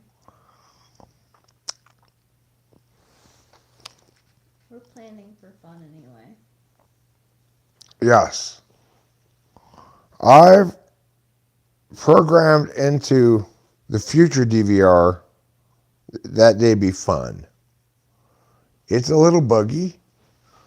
Some days you program in exciting and you break your ankle. Some days you program in fun and someone pokes an eye out. Because I don't know if you've heard, but it's only fun until someone loses an eye. It's only fun. Yeah. To someone losing an eye. Wow. Thanks, Keisha. Rachel and I are currently in heated discussions about whether or not we should get a piñata. We both keep changing our minds, but opposing each other. Like, first I was in favor of it, she was opposed to it. And I was like, you know what, I changed my mind. I don't want a piñata. And she's like, but now I changed my mind. I really want one now. We keep doing that. So it's hard to make the decision. And then even if we were to make the decision that we did want to get a piñata, what kind of piñata? What do we want it to look like? Do we want it to be a piñata of a bride? But then, isn't that disrespectful to you because people are going to hit it with a stick? Right. What about like the traditional like donkey pinata?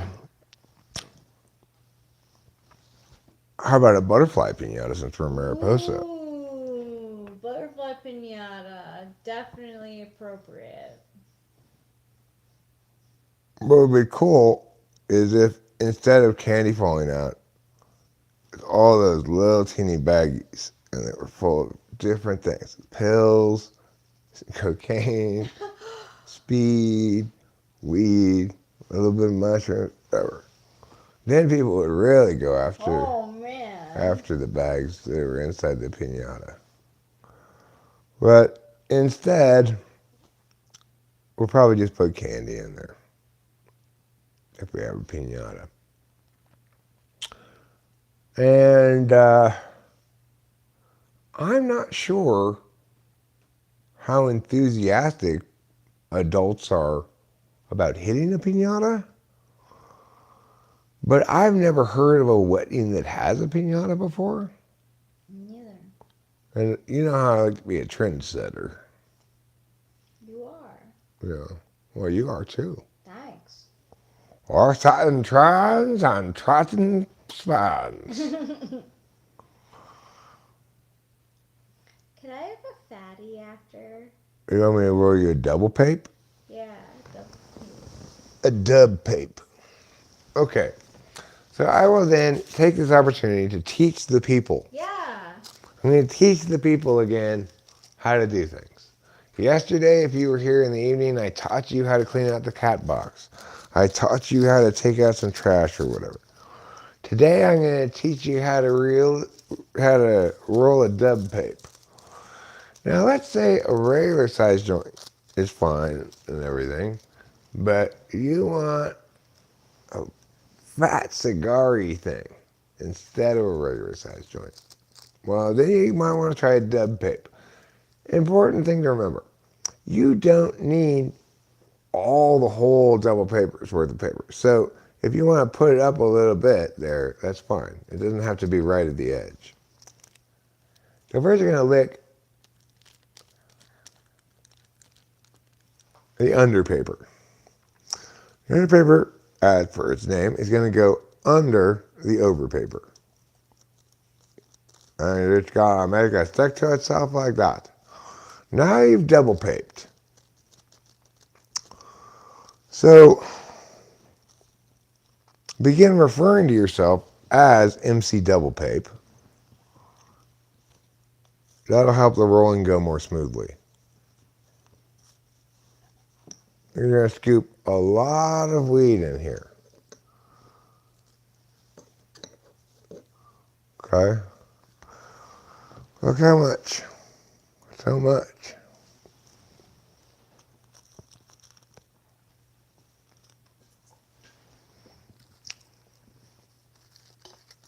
Now, you want to kind of push it a little bit towards the middle because being a double pape means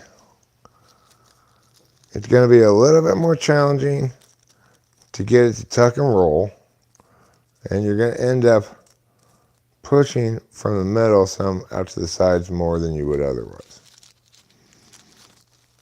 So now you get it like that, and then you're going to have to do the tuck and roll. So you want to schmat it first so that it's round, right? You're going for round, not frowned. And then you tuck and roll, keeping it as tight as you can. Because remember, you're going to get plenty of draw on this because it's such a big fatty.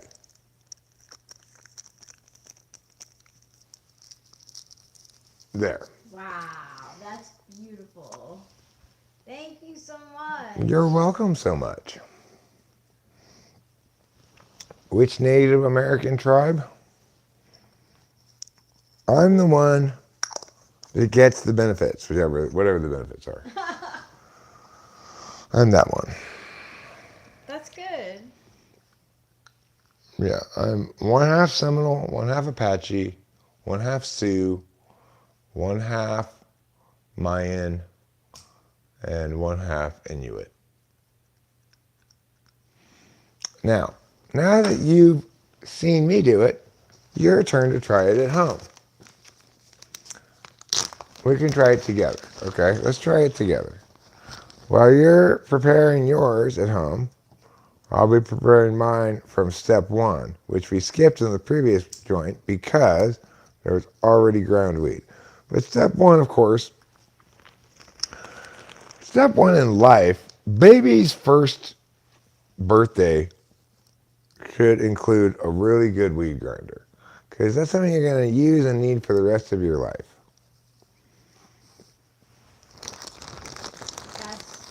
I was like clutched by. And not only was it clutch by, but also Rachel had a clutch insight the other day. As it finally, despite being such a great grinder, it finally just got all gummed up, you know. She didn't say, let's get out a scrub brush, toothbrush, man. She said, I know. Why don't I put it in the dishwasher? And it worked. Yeah, we have a really good dishwasher. I'm very happy doing the dishes. I think we're both very happy with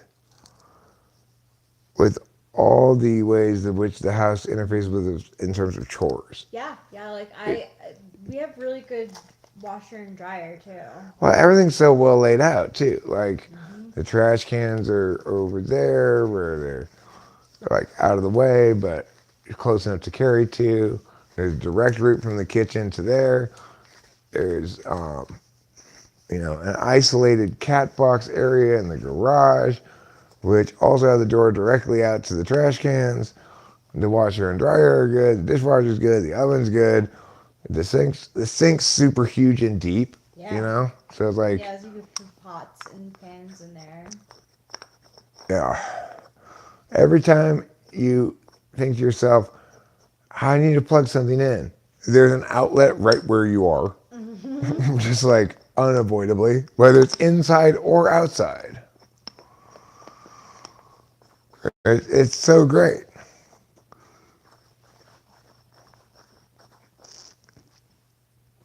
The toilet, Rachel thought for a long time there was a problem toilet because when she'd flush it, sometimes not all of the poop would go down in one flush. And she was getting all stressed out about somebody at the wedding seeing poop in the toilet. Yeah. And then she looked into it, I guess, looked inside or something, or you read it somewhere, or what? I one day just looked at the handle. You just looked at the handle? Yeah. And does it say on there? There's a sign. There's like symbols, like the down is 1 drop of water, up is 3. Well, anyway, so then she realized if you flush it up, it flushes this massive flush. The thing is, even flushing it down, small flush, we have, since the day we moved in here, we have yet to clog a toilet. Yeah. We have yet to clog a toilet.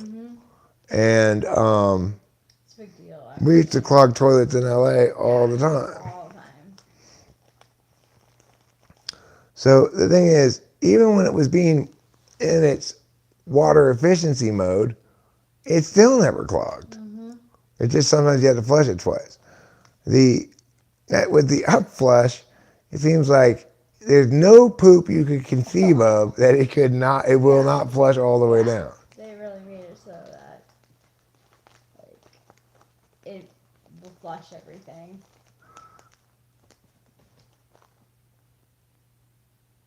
And we don't have any problems with our toilets. The water level is high in all the toilets. They all have big flushes now that we've figured out that there's an up flush Yep. to this one that's different than the down flush. Yeah. And for us, like, it's fine. I was just freaking out because we're going to be having guests, and like I would hate for someone to have trouble with the toilet. For their eyes to be befouled by someone else's poo. Yeah. Oh, there's poo in there! my imitation of everybody who walks into a toilet where there's poo already in it.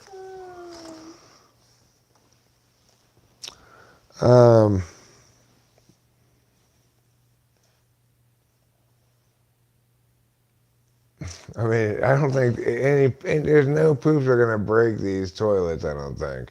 No, because the up flush is like super.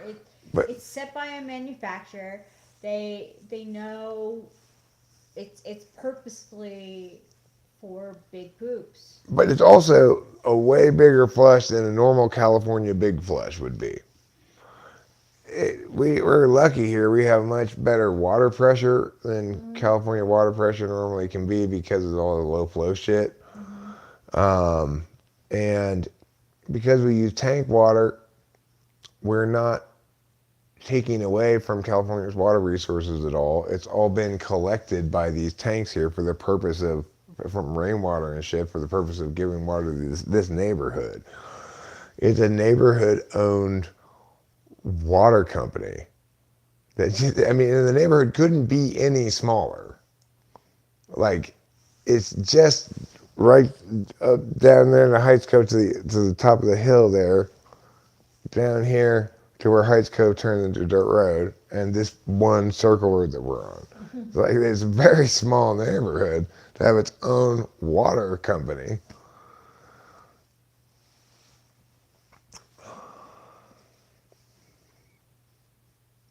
So yeah, my experience is just being delighted on an ongoing basis by how beautifully this place had been thought out and set up, you know. Yeah, it really has. Although I did discover a new problem this morning, Uh-oh. well, I fixed it too with my temporary fix, which is the mailbox Oh yeah. was like, it goes like this a little bit front and back, you know. It's not locked in like it should be. No. With the snow. Yeah. And, this was a vacation home for several years, so, why would you have to maintain? What's all that? Package, maybe? I'll go. Well, I think it's fair to say that we live in one of the nicer areas in Mariposa, one of the nicer neighborhoods in Mariposa. It's not necessarily the most expensive neighborhood in Mariposa because people here don't have a lot of acreage, but, well, I mean, like, fancy people live on our street, like that influencer lady with her $600 a night house, and Les, the symphony orchestra conductor for the Yosemite Mariposa Symphony Orchestra. They live on our street. And our house is not the nicest house on our street. There are a couple of really pimping pads, you know. So, we live on a good street. When I told the realtor, David, I saw this house for $500, and it's on this road place. It's on this place called Snyder Ridge Road. He's like, I am shocked to see there's a house over there at that price.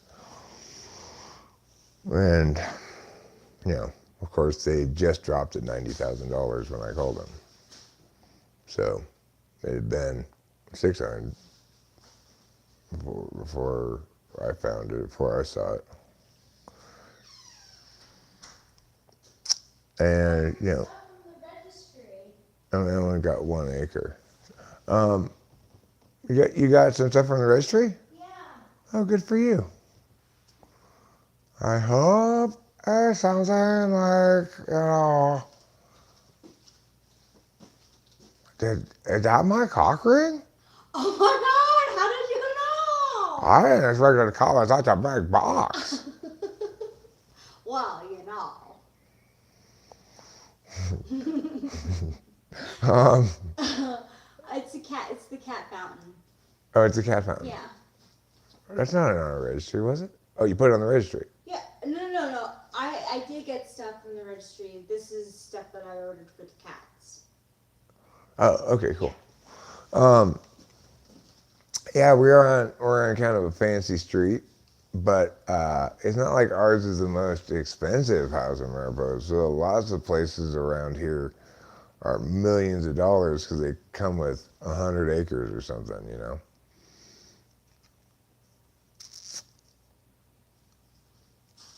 But this little neighborhood that we're in called Mariposa Pines was intended to be a little neighborhood of cabins way back in the woods.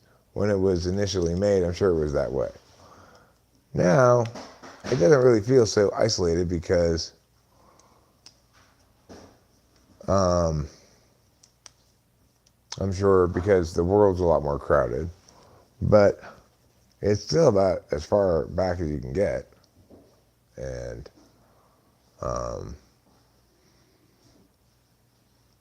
you know, it's isolated enough that even though I'm in the middle of California, even though I'm 3 hours from Sacramento, 3 hours from Oakland, 4.5 hours from LA, and an hour and a half from Fresno, when I go outside at night, I don't hear human civilization.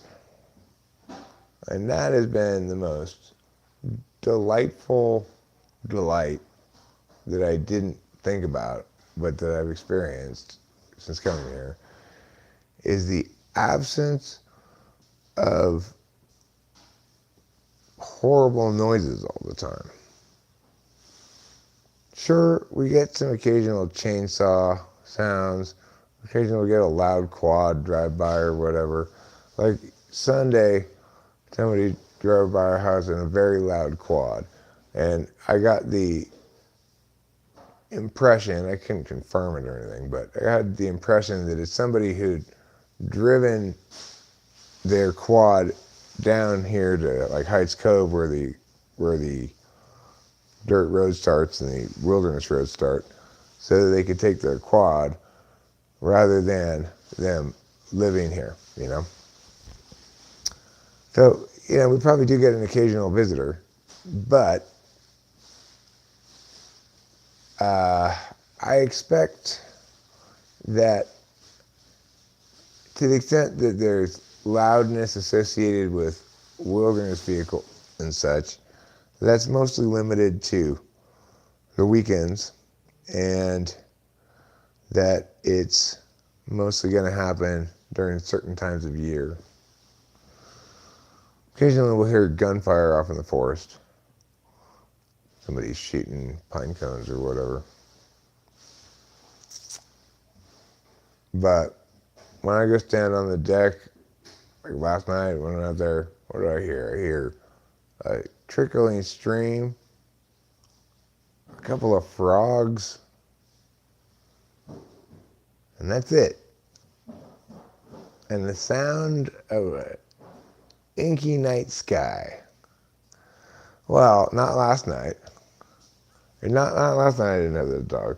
That dog doesn't bark that much. It only seems to bark when they're not home. And they're almost always, somebody's almost always home there. I'm guessing. This is just my hypothesis. We can't see them at all. Your hypothesis is really good though. Your NI is really like on that with that fam. Yeah. Yeah. Well, listening to that mother yell at her kids, it reminds me of Liz and her relationship with her kids. Really? Which is not it's just not like she's abusive or anything. No, she's not. It's just, there's a whole lot of, oh my God, you guys are driving me crazy. Will you stop coming over and partying and getting into these things? It's like a lot of that, you know. Yeah. The neighbor's dog is very sweet.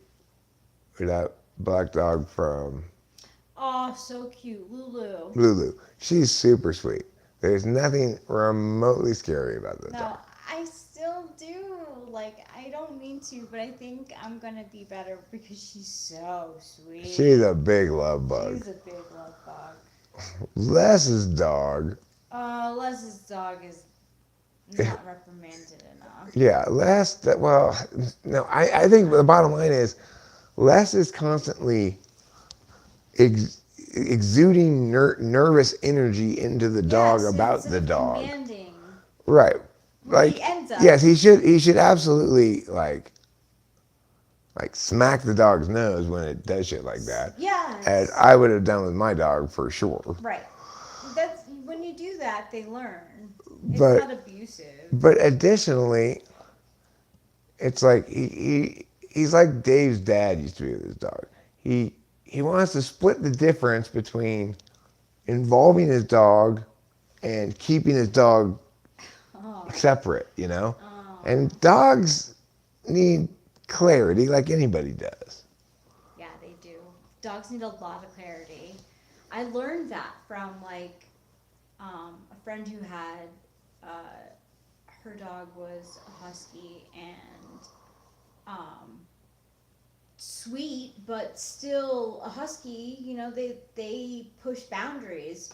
So like I learned to have to be like tough with her so that she learned. I tell you what you would have hated Oh no. was Tofu, Corey and Liz's goat. Because that goat did not listen at all. And when the kids were little, even though it was a pygmy goat, so it's smaller than a regular sized goat, Okay.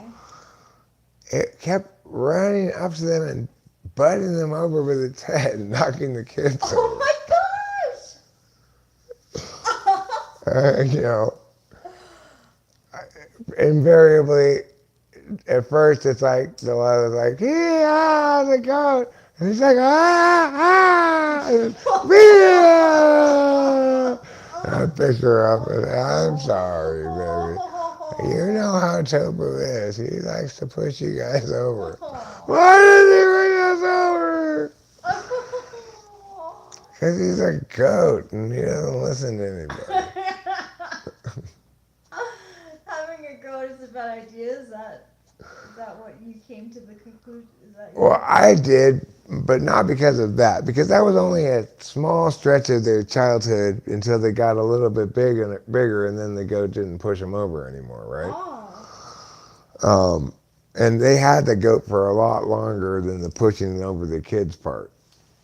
So Interesting. what I didn't like about the goat was it leaves pellets, goat poop pellets, everywhere. All over everything outside. They didn't really let it in the house, really. So,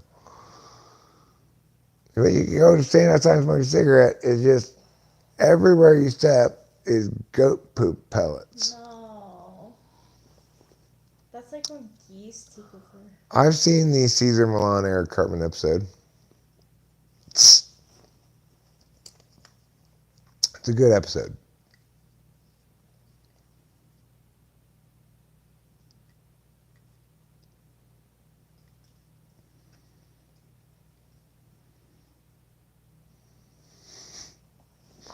No, we're not in the South, Mr. Bobby. This isn't Deliverance. This is a very civilized wilderness. You know, it's like when Rachel and I were driving in the little car, we saw those hunters who were hunting for turkey and had a prop turkey to try to lure in some other turkeys, I guess, you know.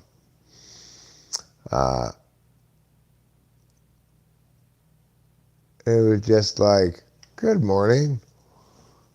Good morning. And we just drove right past them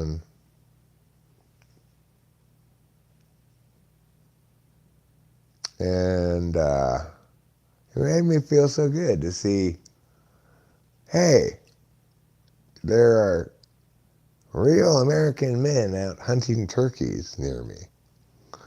I'm not one of them, nor do I want to become one of them, but I'm impressed with their real American man ways.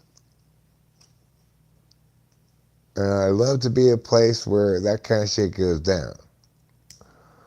Do I have an Instagram? No, sir, ma'am, sir, ma'am, ma'am, sir. You know why? Because I have a YouTube. So I don't need some other platform requiring more doing things from me. I also don't have an active Twitter account. I don't have an active Facebook presence. Would it serve the channel well if every time I put a video or started a stream, I posted it on Facebook, Instagram, and Twitter? Maybe. But it's like, I thought I was making a video on YouTube, and now I've got a bunch of stupid chores to do? Like, go put it on Instagram and put on Facebook. Fuck that. That's just a hassle. I agree. I don't want no hassle in my castle. And talking with famous people is the metaphysical half of our castle. I realize now that the problem we had before was our metaphysical castle met our metaphysical needs, but our physical castle was shitty. Yeah? What were you going to say? I can't forget that. Dr. Ingram. 3 o'clock. 3 o'clock, Dr. Ingram. That gives us plenty of time. Yeah, it does. It shouldn't take us more than an hour and 45 minutes to say everything else I have to say.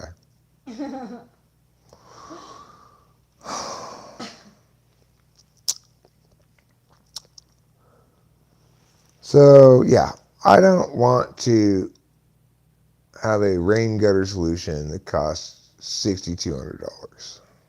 So let's get it from. Do something else. Yeah.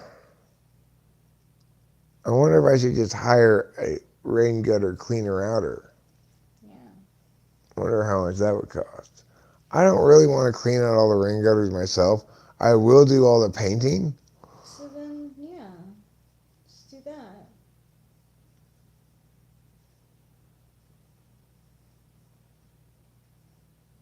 What's the doctor for? The thing is, I don't think I can clean out the top rain gutters. I don't know how I would get up there. I feel pretty sketched out. No. Not like you. I think it's worth hiring someone for that. Personally. Yeah, I think you're probably right.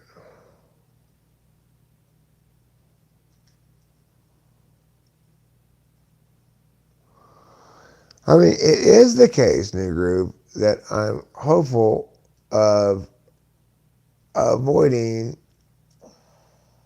just having the paint that I'm going to put on when I fix the paint chipping spots. I'm hopeful of not having just next May have the same problem because the rain gutters are meowing. But you know what? For $6,000, if I have the same problem next May, so fucking what? That's a lot of money for a rain gutter solution. $6,200? No. I don't think so. I mean, they quote you 10 grand to make you think you're getting a good deal. Well, you showed me 10 grand, I just thought, no.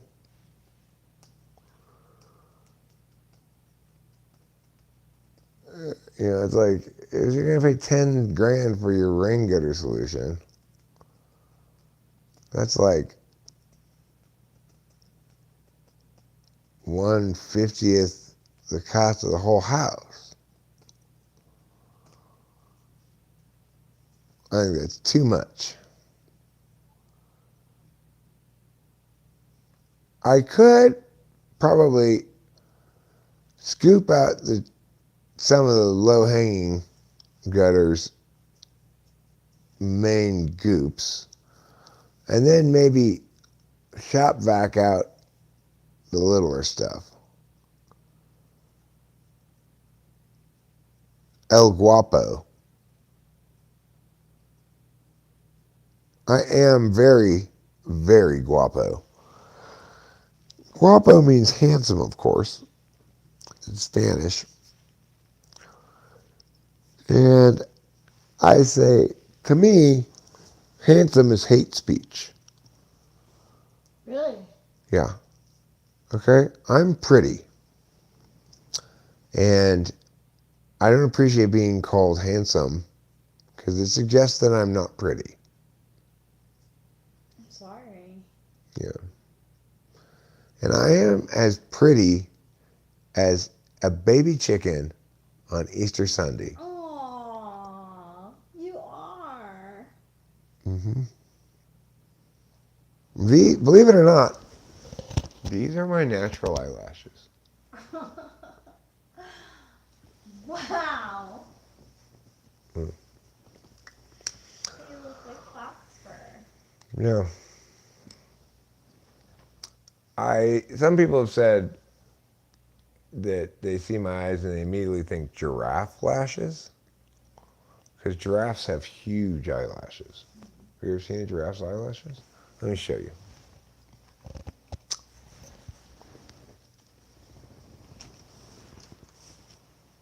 Let me show you all.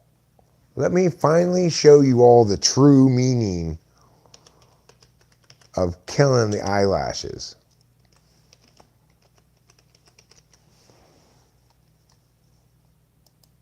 Wow. They're so lush. Look at that. See that? Wow. Those are some long Those eyelashes. are some long eyelashes. Like, if I were to go into a salon and get fake eyelashes, I would feel like I want giraffe eyelashes. If you see here, it's like a side awning.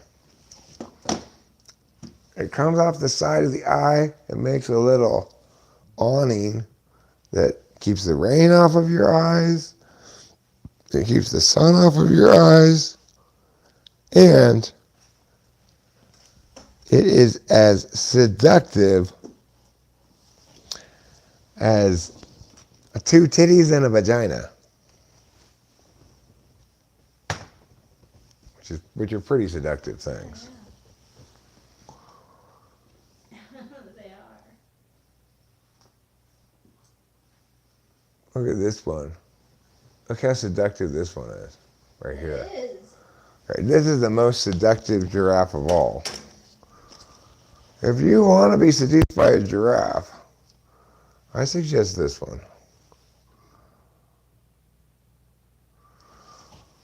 Once you go giraffe,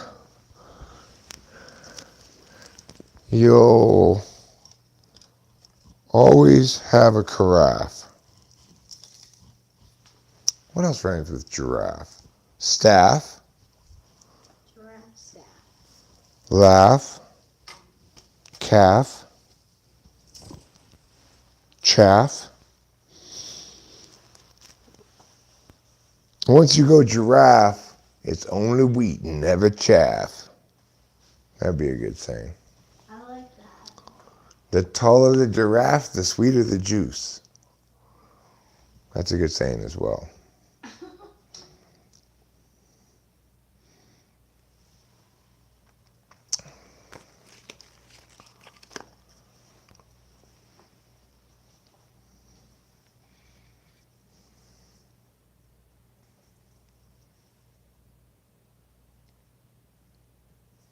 We must increase their bust. The bigger the sweater, the tighter the better, the more the boys will like us. We must increase our bust.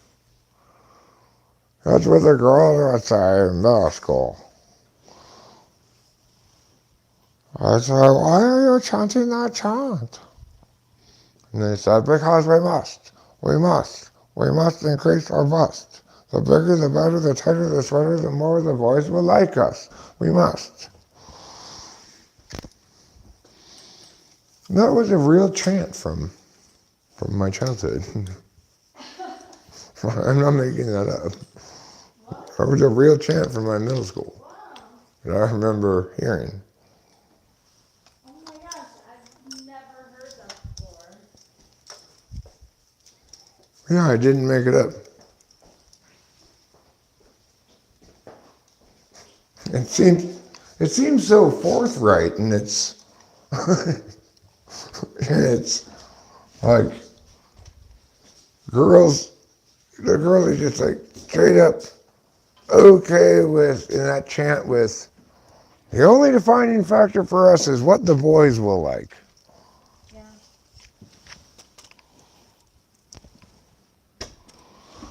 No, I don't doubt it was somewhat tongue-in-cheek. Probably the girls who tittered over it weren't chanting it with the most literal of mindsets. Sure, I concede that point. Still, it suggests that in the early 1980s, feminism hadn't really come along very far. Hmm. I don't think girls these days would chant that. No, I didn't experience that chant as a girl.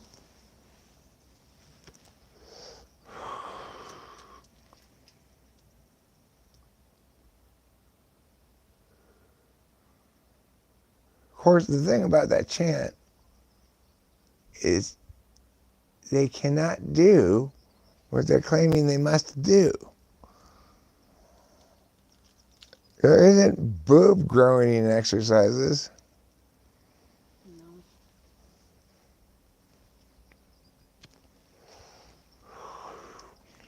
Additionally, what if it's summer? Are they still going to wear a sweater? These are some of the many problems I have with this chant. Yeah. In the summer, you're not.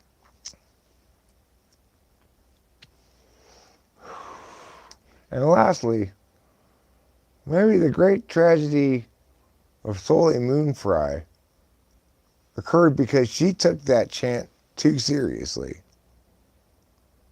and spent too much of her time increasing her bust, Maybe. She wasn't 80s. and therefore, ultimately, had to get breast reduction surgery. If it hadn't been for that chant, she would have just had regular big boobs and she would have been fine.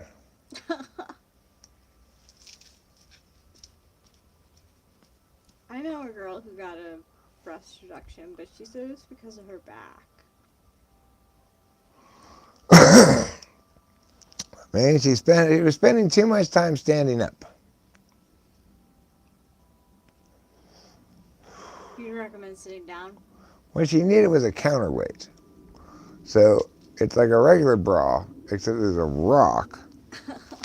It attaches to here and goes over your shoulder on each side so that you're actually weighted equally on both sides. Then you won't have back problems. The problem isn't the huge boobs, it's the fact that there aren't two massive lead weights on the other side. Oh. Wow. That's such a simple solution. I know. I didn't know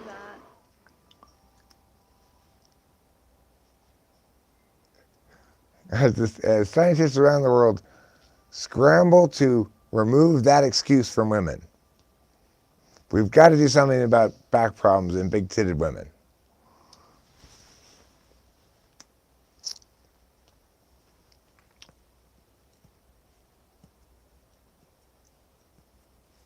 You know, it's not just big tits that cause back problems.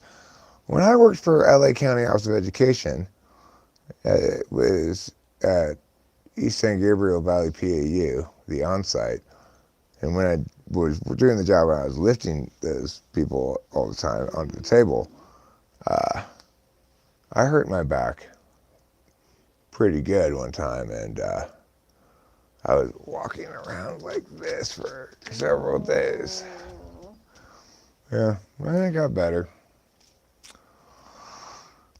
No, I don't. That's already how it is. That's good. You learned a lesson. I did. I said, I don't want to change any more of these people's diapers. I said that before too. I was I thought like working at like a nursery, not they did have babies, they had infants and like preschool kids, and we had to change their diapers and stuff, and I was like, oh my god, this is so much poo. Like, You should have worked at the other kind of nursery, the one that just has plants. yeah, I should have. I would have been happy there. If you had to change a plant's diaper, that's just called repotting it. Yeah.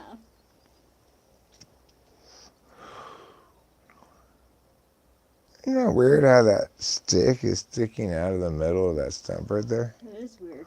Like, what's up with that? That like regrowth. Well, I'm just wondering, like, did I or somebody put that stick there? I don't think I did. Or is it naturally there? Like, if I go down there and pull on it, will it come right out? Let's find out. The Hollywood celebrities and stars know things. What do they know? Let's find out.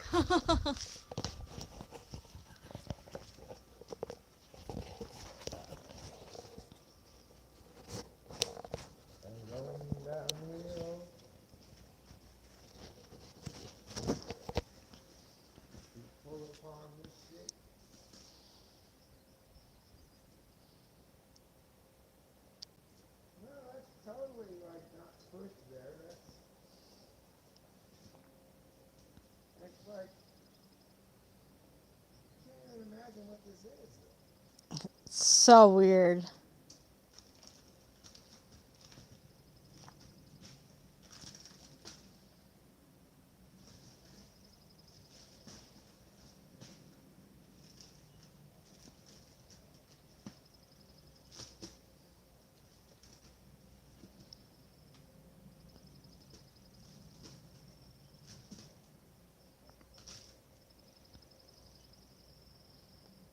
I never knew it was so easy to take apart a tree.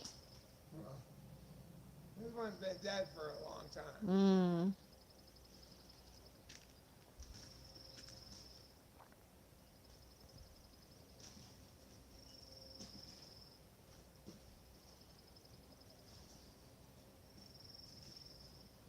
Oh my God, what was that?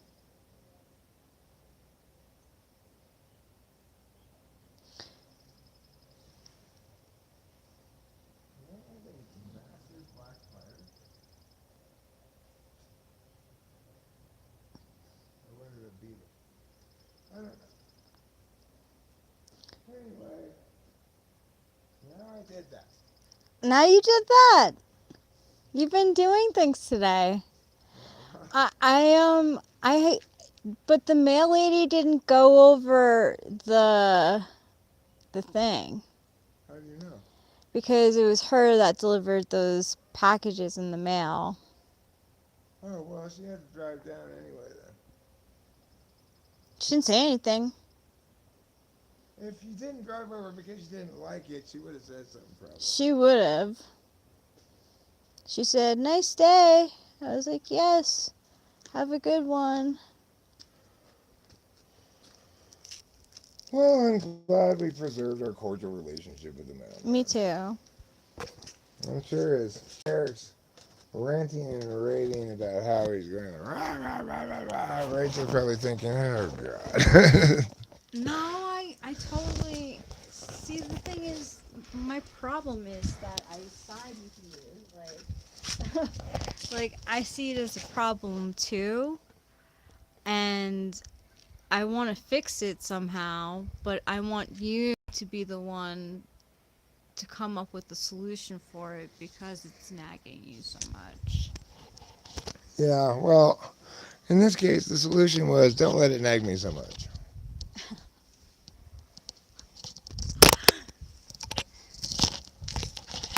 That's a good solution.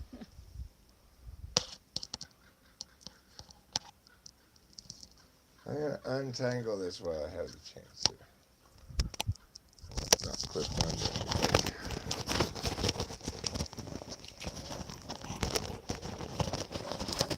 So did you find out what you got from the registry yet?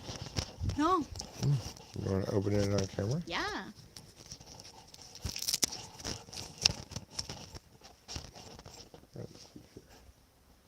This goes through here. And we are officially untangled. Wait. No. What happened? Oh no. What happened? Oh my gosh, that's a knot. Oh, this should go like this. Yeah.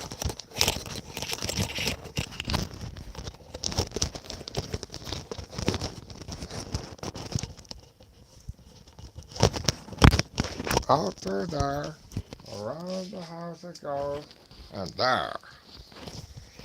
Now we're cooking with peanut oil. Okay.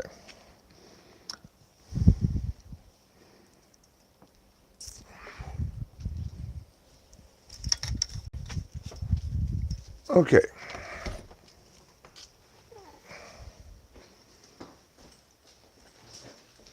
So,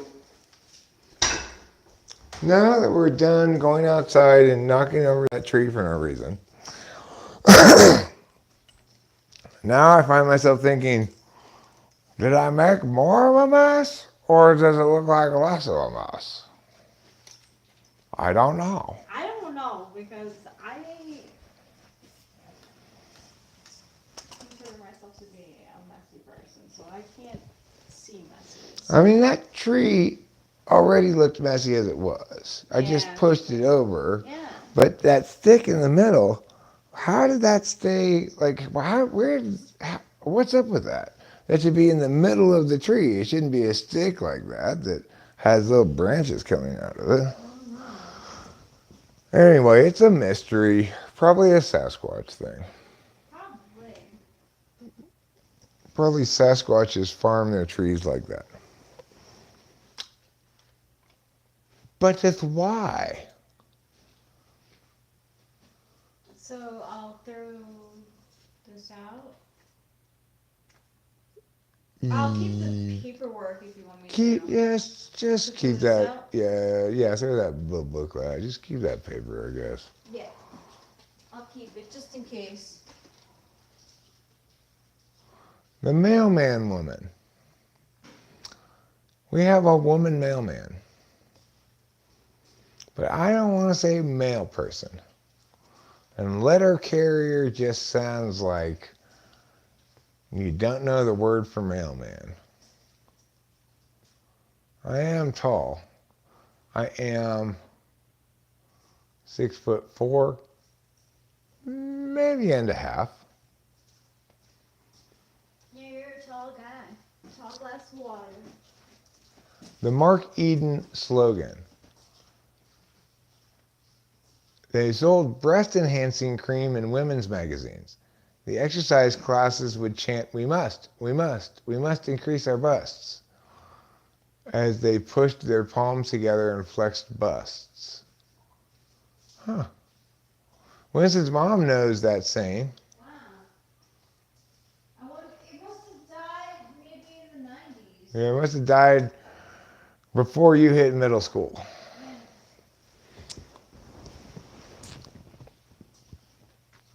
Okay. This is for David. It's Merle. Okay. If I really want to be impressed with myself, I'll go through that mail. And I'll be like, wow, you really did something today, Eric.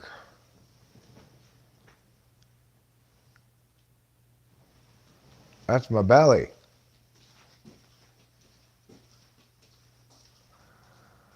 I'm so fortunate. Even though I don't drink alcohol, I could still have a beer belly.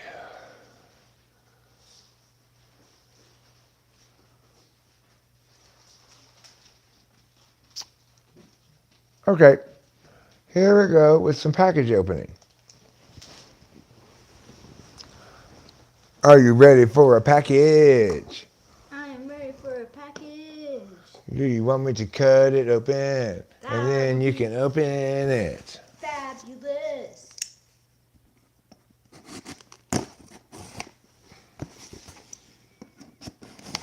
With Frank and Al and Dan, you're gonna get started. So get ready to meow meow. That's the Monday Night Football song.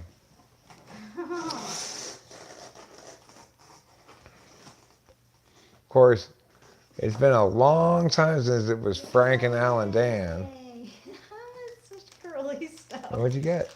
Scrunchies. Scrunchies!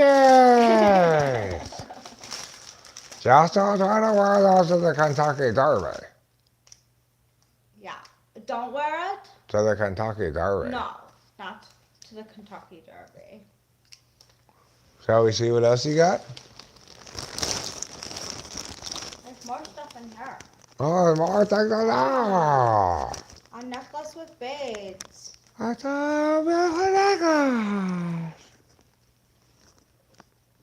That's blue. And other blue.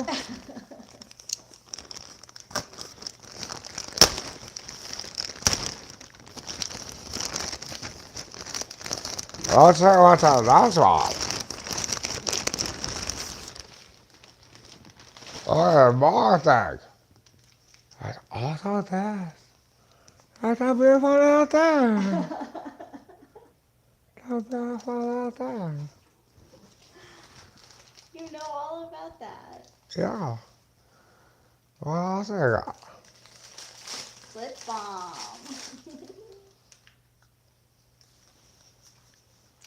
This looks like it could be concentrate. It does look like it could be something. That would be. That'd be sweet. You should put concentrate down on the. I should have asked for weed instead. My spider coat is, I think, on the dresser next to the bed. This is the Gerber I have. But I was missing that spider coat for a long time. And then I went to look for papers, rolling papers, in my gray backpack. I did not find any rolling papers, but I did find my spider coat. So that was a pretty exciting day.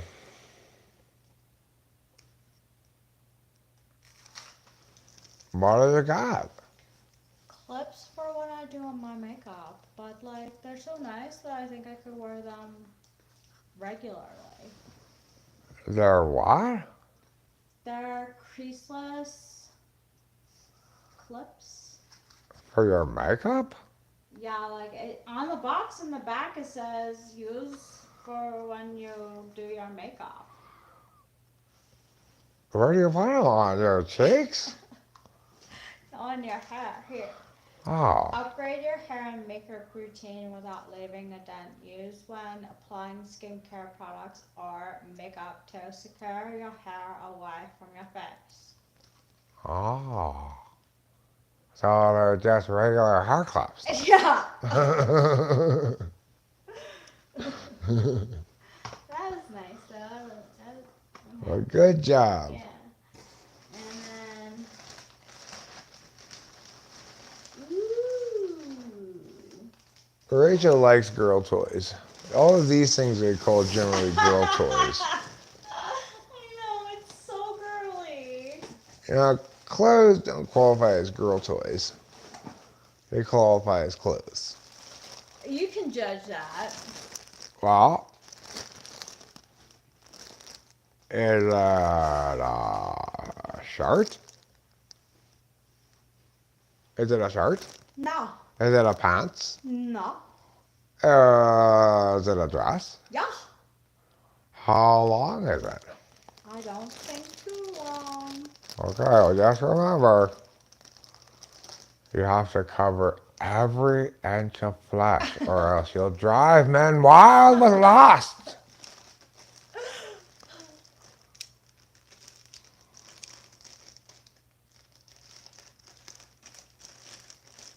Do you ever forget what you originally set out to do? A better question is, do I ever remember what I originally set out to do? Occasionally. What's the answer to that? Like, well, we're setting out to do right now. Oh, nice. You're going to look like a little jar of plum pudding. Aw, Pumplin. Plum pudding. A plum pudding? Yeah. Thank you. When you say that's kind of plum, Yes, I think this is kind of plum. yeah, that's why you're going to look like a jar of plum pudding. Jar plum pudding. Thanks, my apple pie. You're welcome. And thank you to whoever. Look what Ruben did. That must have taken some effort, Ruben. Wow, how did you do that? That's great. That's impressive. He must have found that same font somewhere, or whatever. I asked Acacia one time how she did that. She told me, but I don't remember the answer. Are you kidding me? Are you telling me you don't know code? No, I don't know how to make your letters look all weird like that. Gosh, like, don't you live in this century? No. I actually spent half of my time in the 16th century, half of my time in the 26th century. Okay, so I really want to know what those are like. Well- 16th century is when? That's the 1500s. Is that medieval times? Or Um, Or It's after? a little after medieval, but a little before Renaissance, maybe. Oh. Or maybe around Renaissance times. Around Renaissance time, probably like the beginning. Yeah, 1600. I think of Renaissance as being the 1500s and 1600s. Okay, so how is that for you? Well, needless to say, that's where I first became a Renaissance man. You are. And in fact, that's where they came up with the word from. They were like, there's this dude who's really rocking the Renaissance named Eric. And then pretty soon people would be like, you mean the Renaissance man? They were talking about me.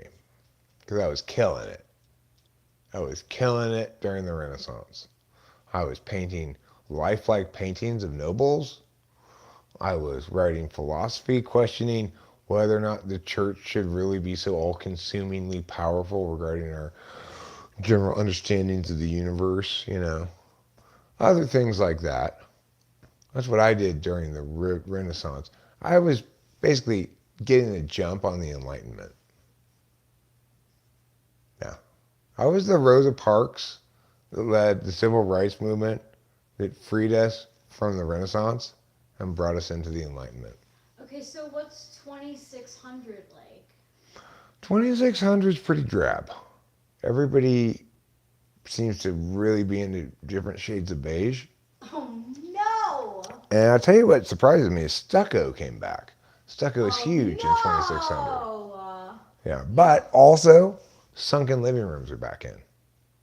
And those are I'm kind of kinda cool. Okay with that. Those are kind of cool, yeah. Yeah, I like sunken. When Sunken living I rooms. have imagination time, I make a house, and my house is. Oh, the sunken living room? Yeah. My imagination house does too. We are. And it's the house that is in Gospel of the Pantheon that the gods live in. It has a sunken living room. That's so cool. Yeah. And it's the house I imagine as like the ultimate manor house. Yeah. I see mine. Mine's pretty modern. It's moved out to like glass doors, which is like fucking terrible idea. This is gonna get so filthy. Well, when I read that book, I was still drinking, so needless to say, the manor house of the gods had many different bars in it. Yeah. There are. So if you wanted to, part of the reason for that, of course, is if a mortal should happen to wander into the manor house, they are trying to get the mortal to get distracted by one of the bars near the front of the house so that it doesn't get all the way back to bother them at their bar at the back of the house. Of course, the mortal who goes and visits the manor house um, is so awestruck and looking around that he just sort of wanders around and finds himself at that very bar where all the gods are, which of course they interpret to be as things must have turned out, namely fated in some fashion, and a necessary part of, or the first trigger in a prophecy that the gods knew about but they hadn't shared with people yet. That's a lot. Well, that's all in the first chapter of Gospel of the Pantheon. Wow. No wonder. Goes straight downhill from there. Not really. It kind of hits there's a certain kind of a lull spot around chapters 3 and 4, and then it picks up again as you get past those chapters. That's so cool. It's a That's cool like- book. I like it.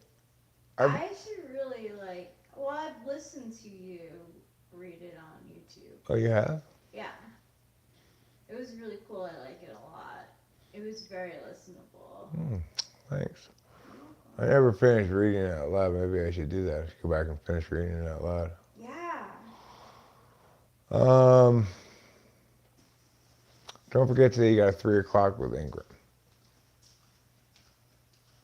Oh yeah, 3:00. Right.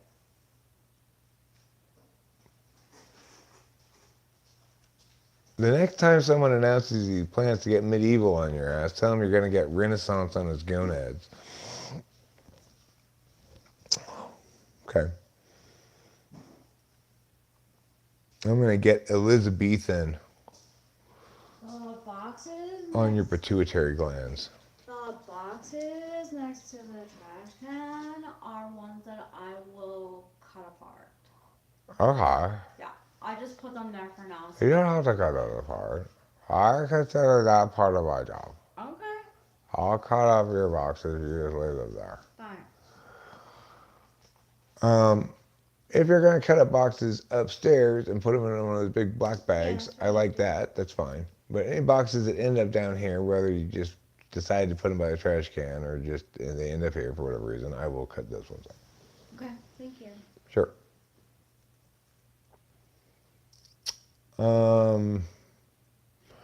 All right. Well, I think I'm going to wrap this stream up now.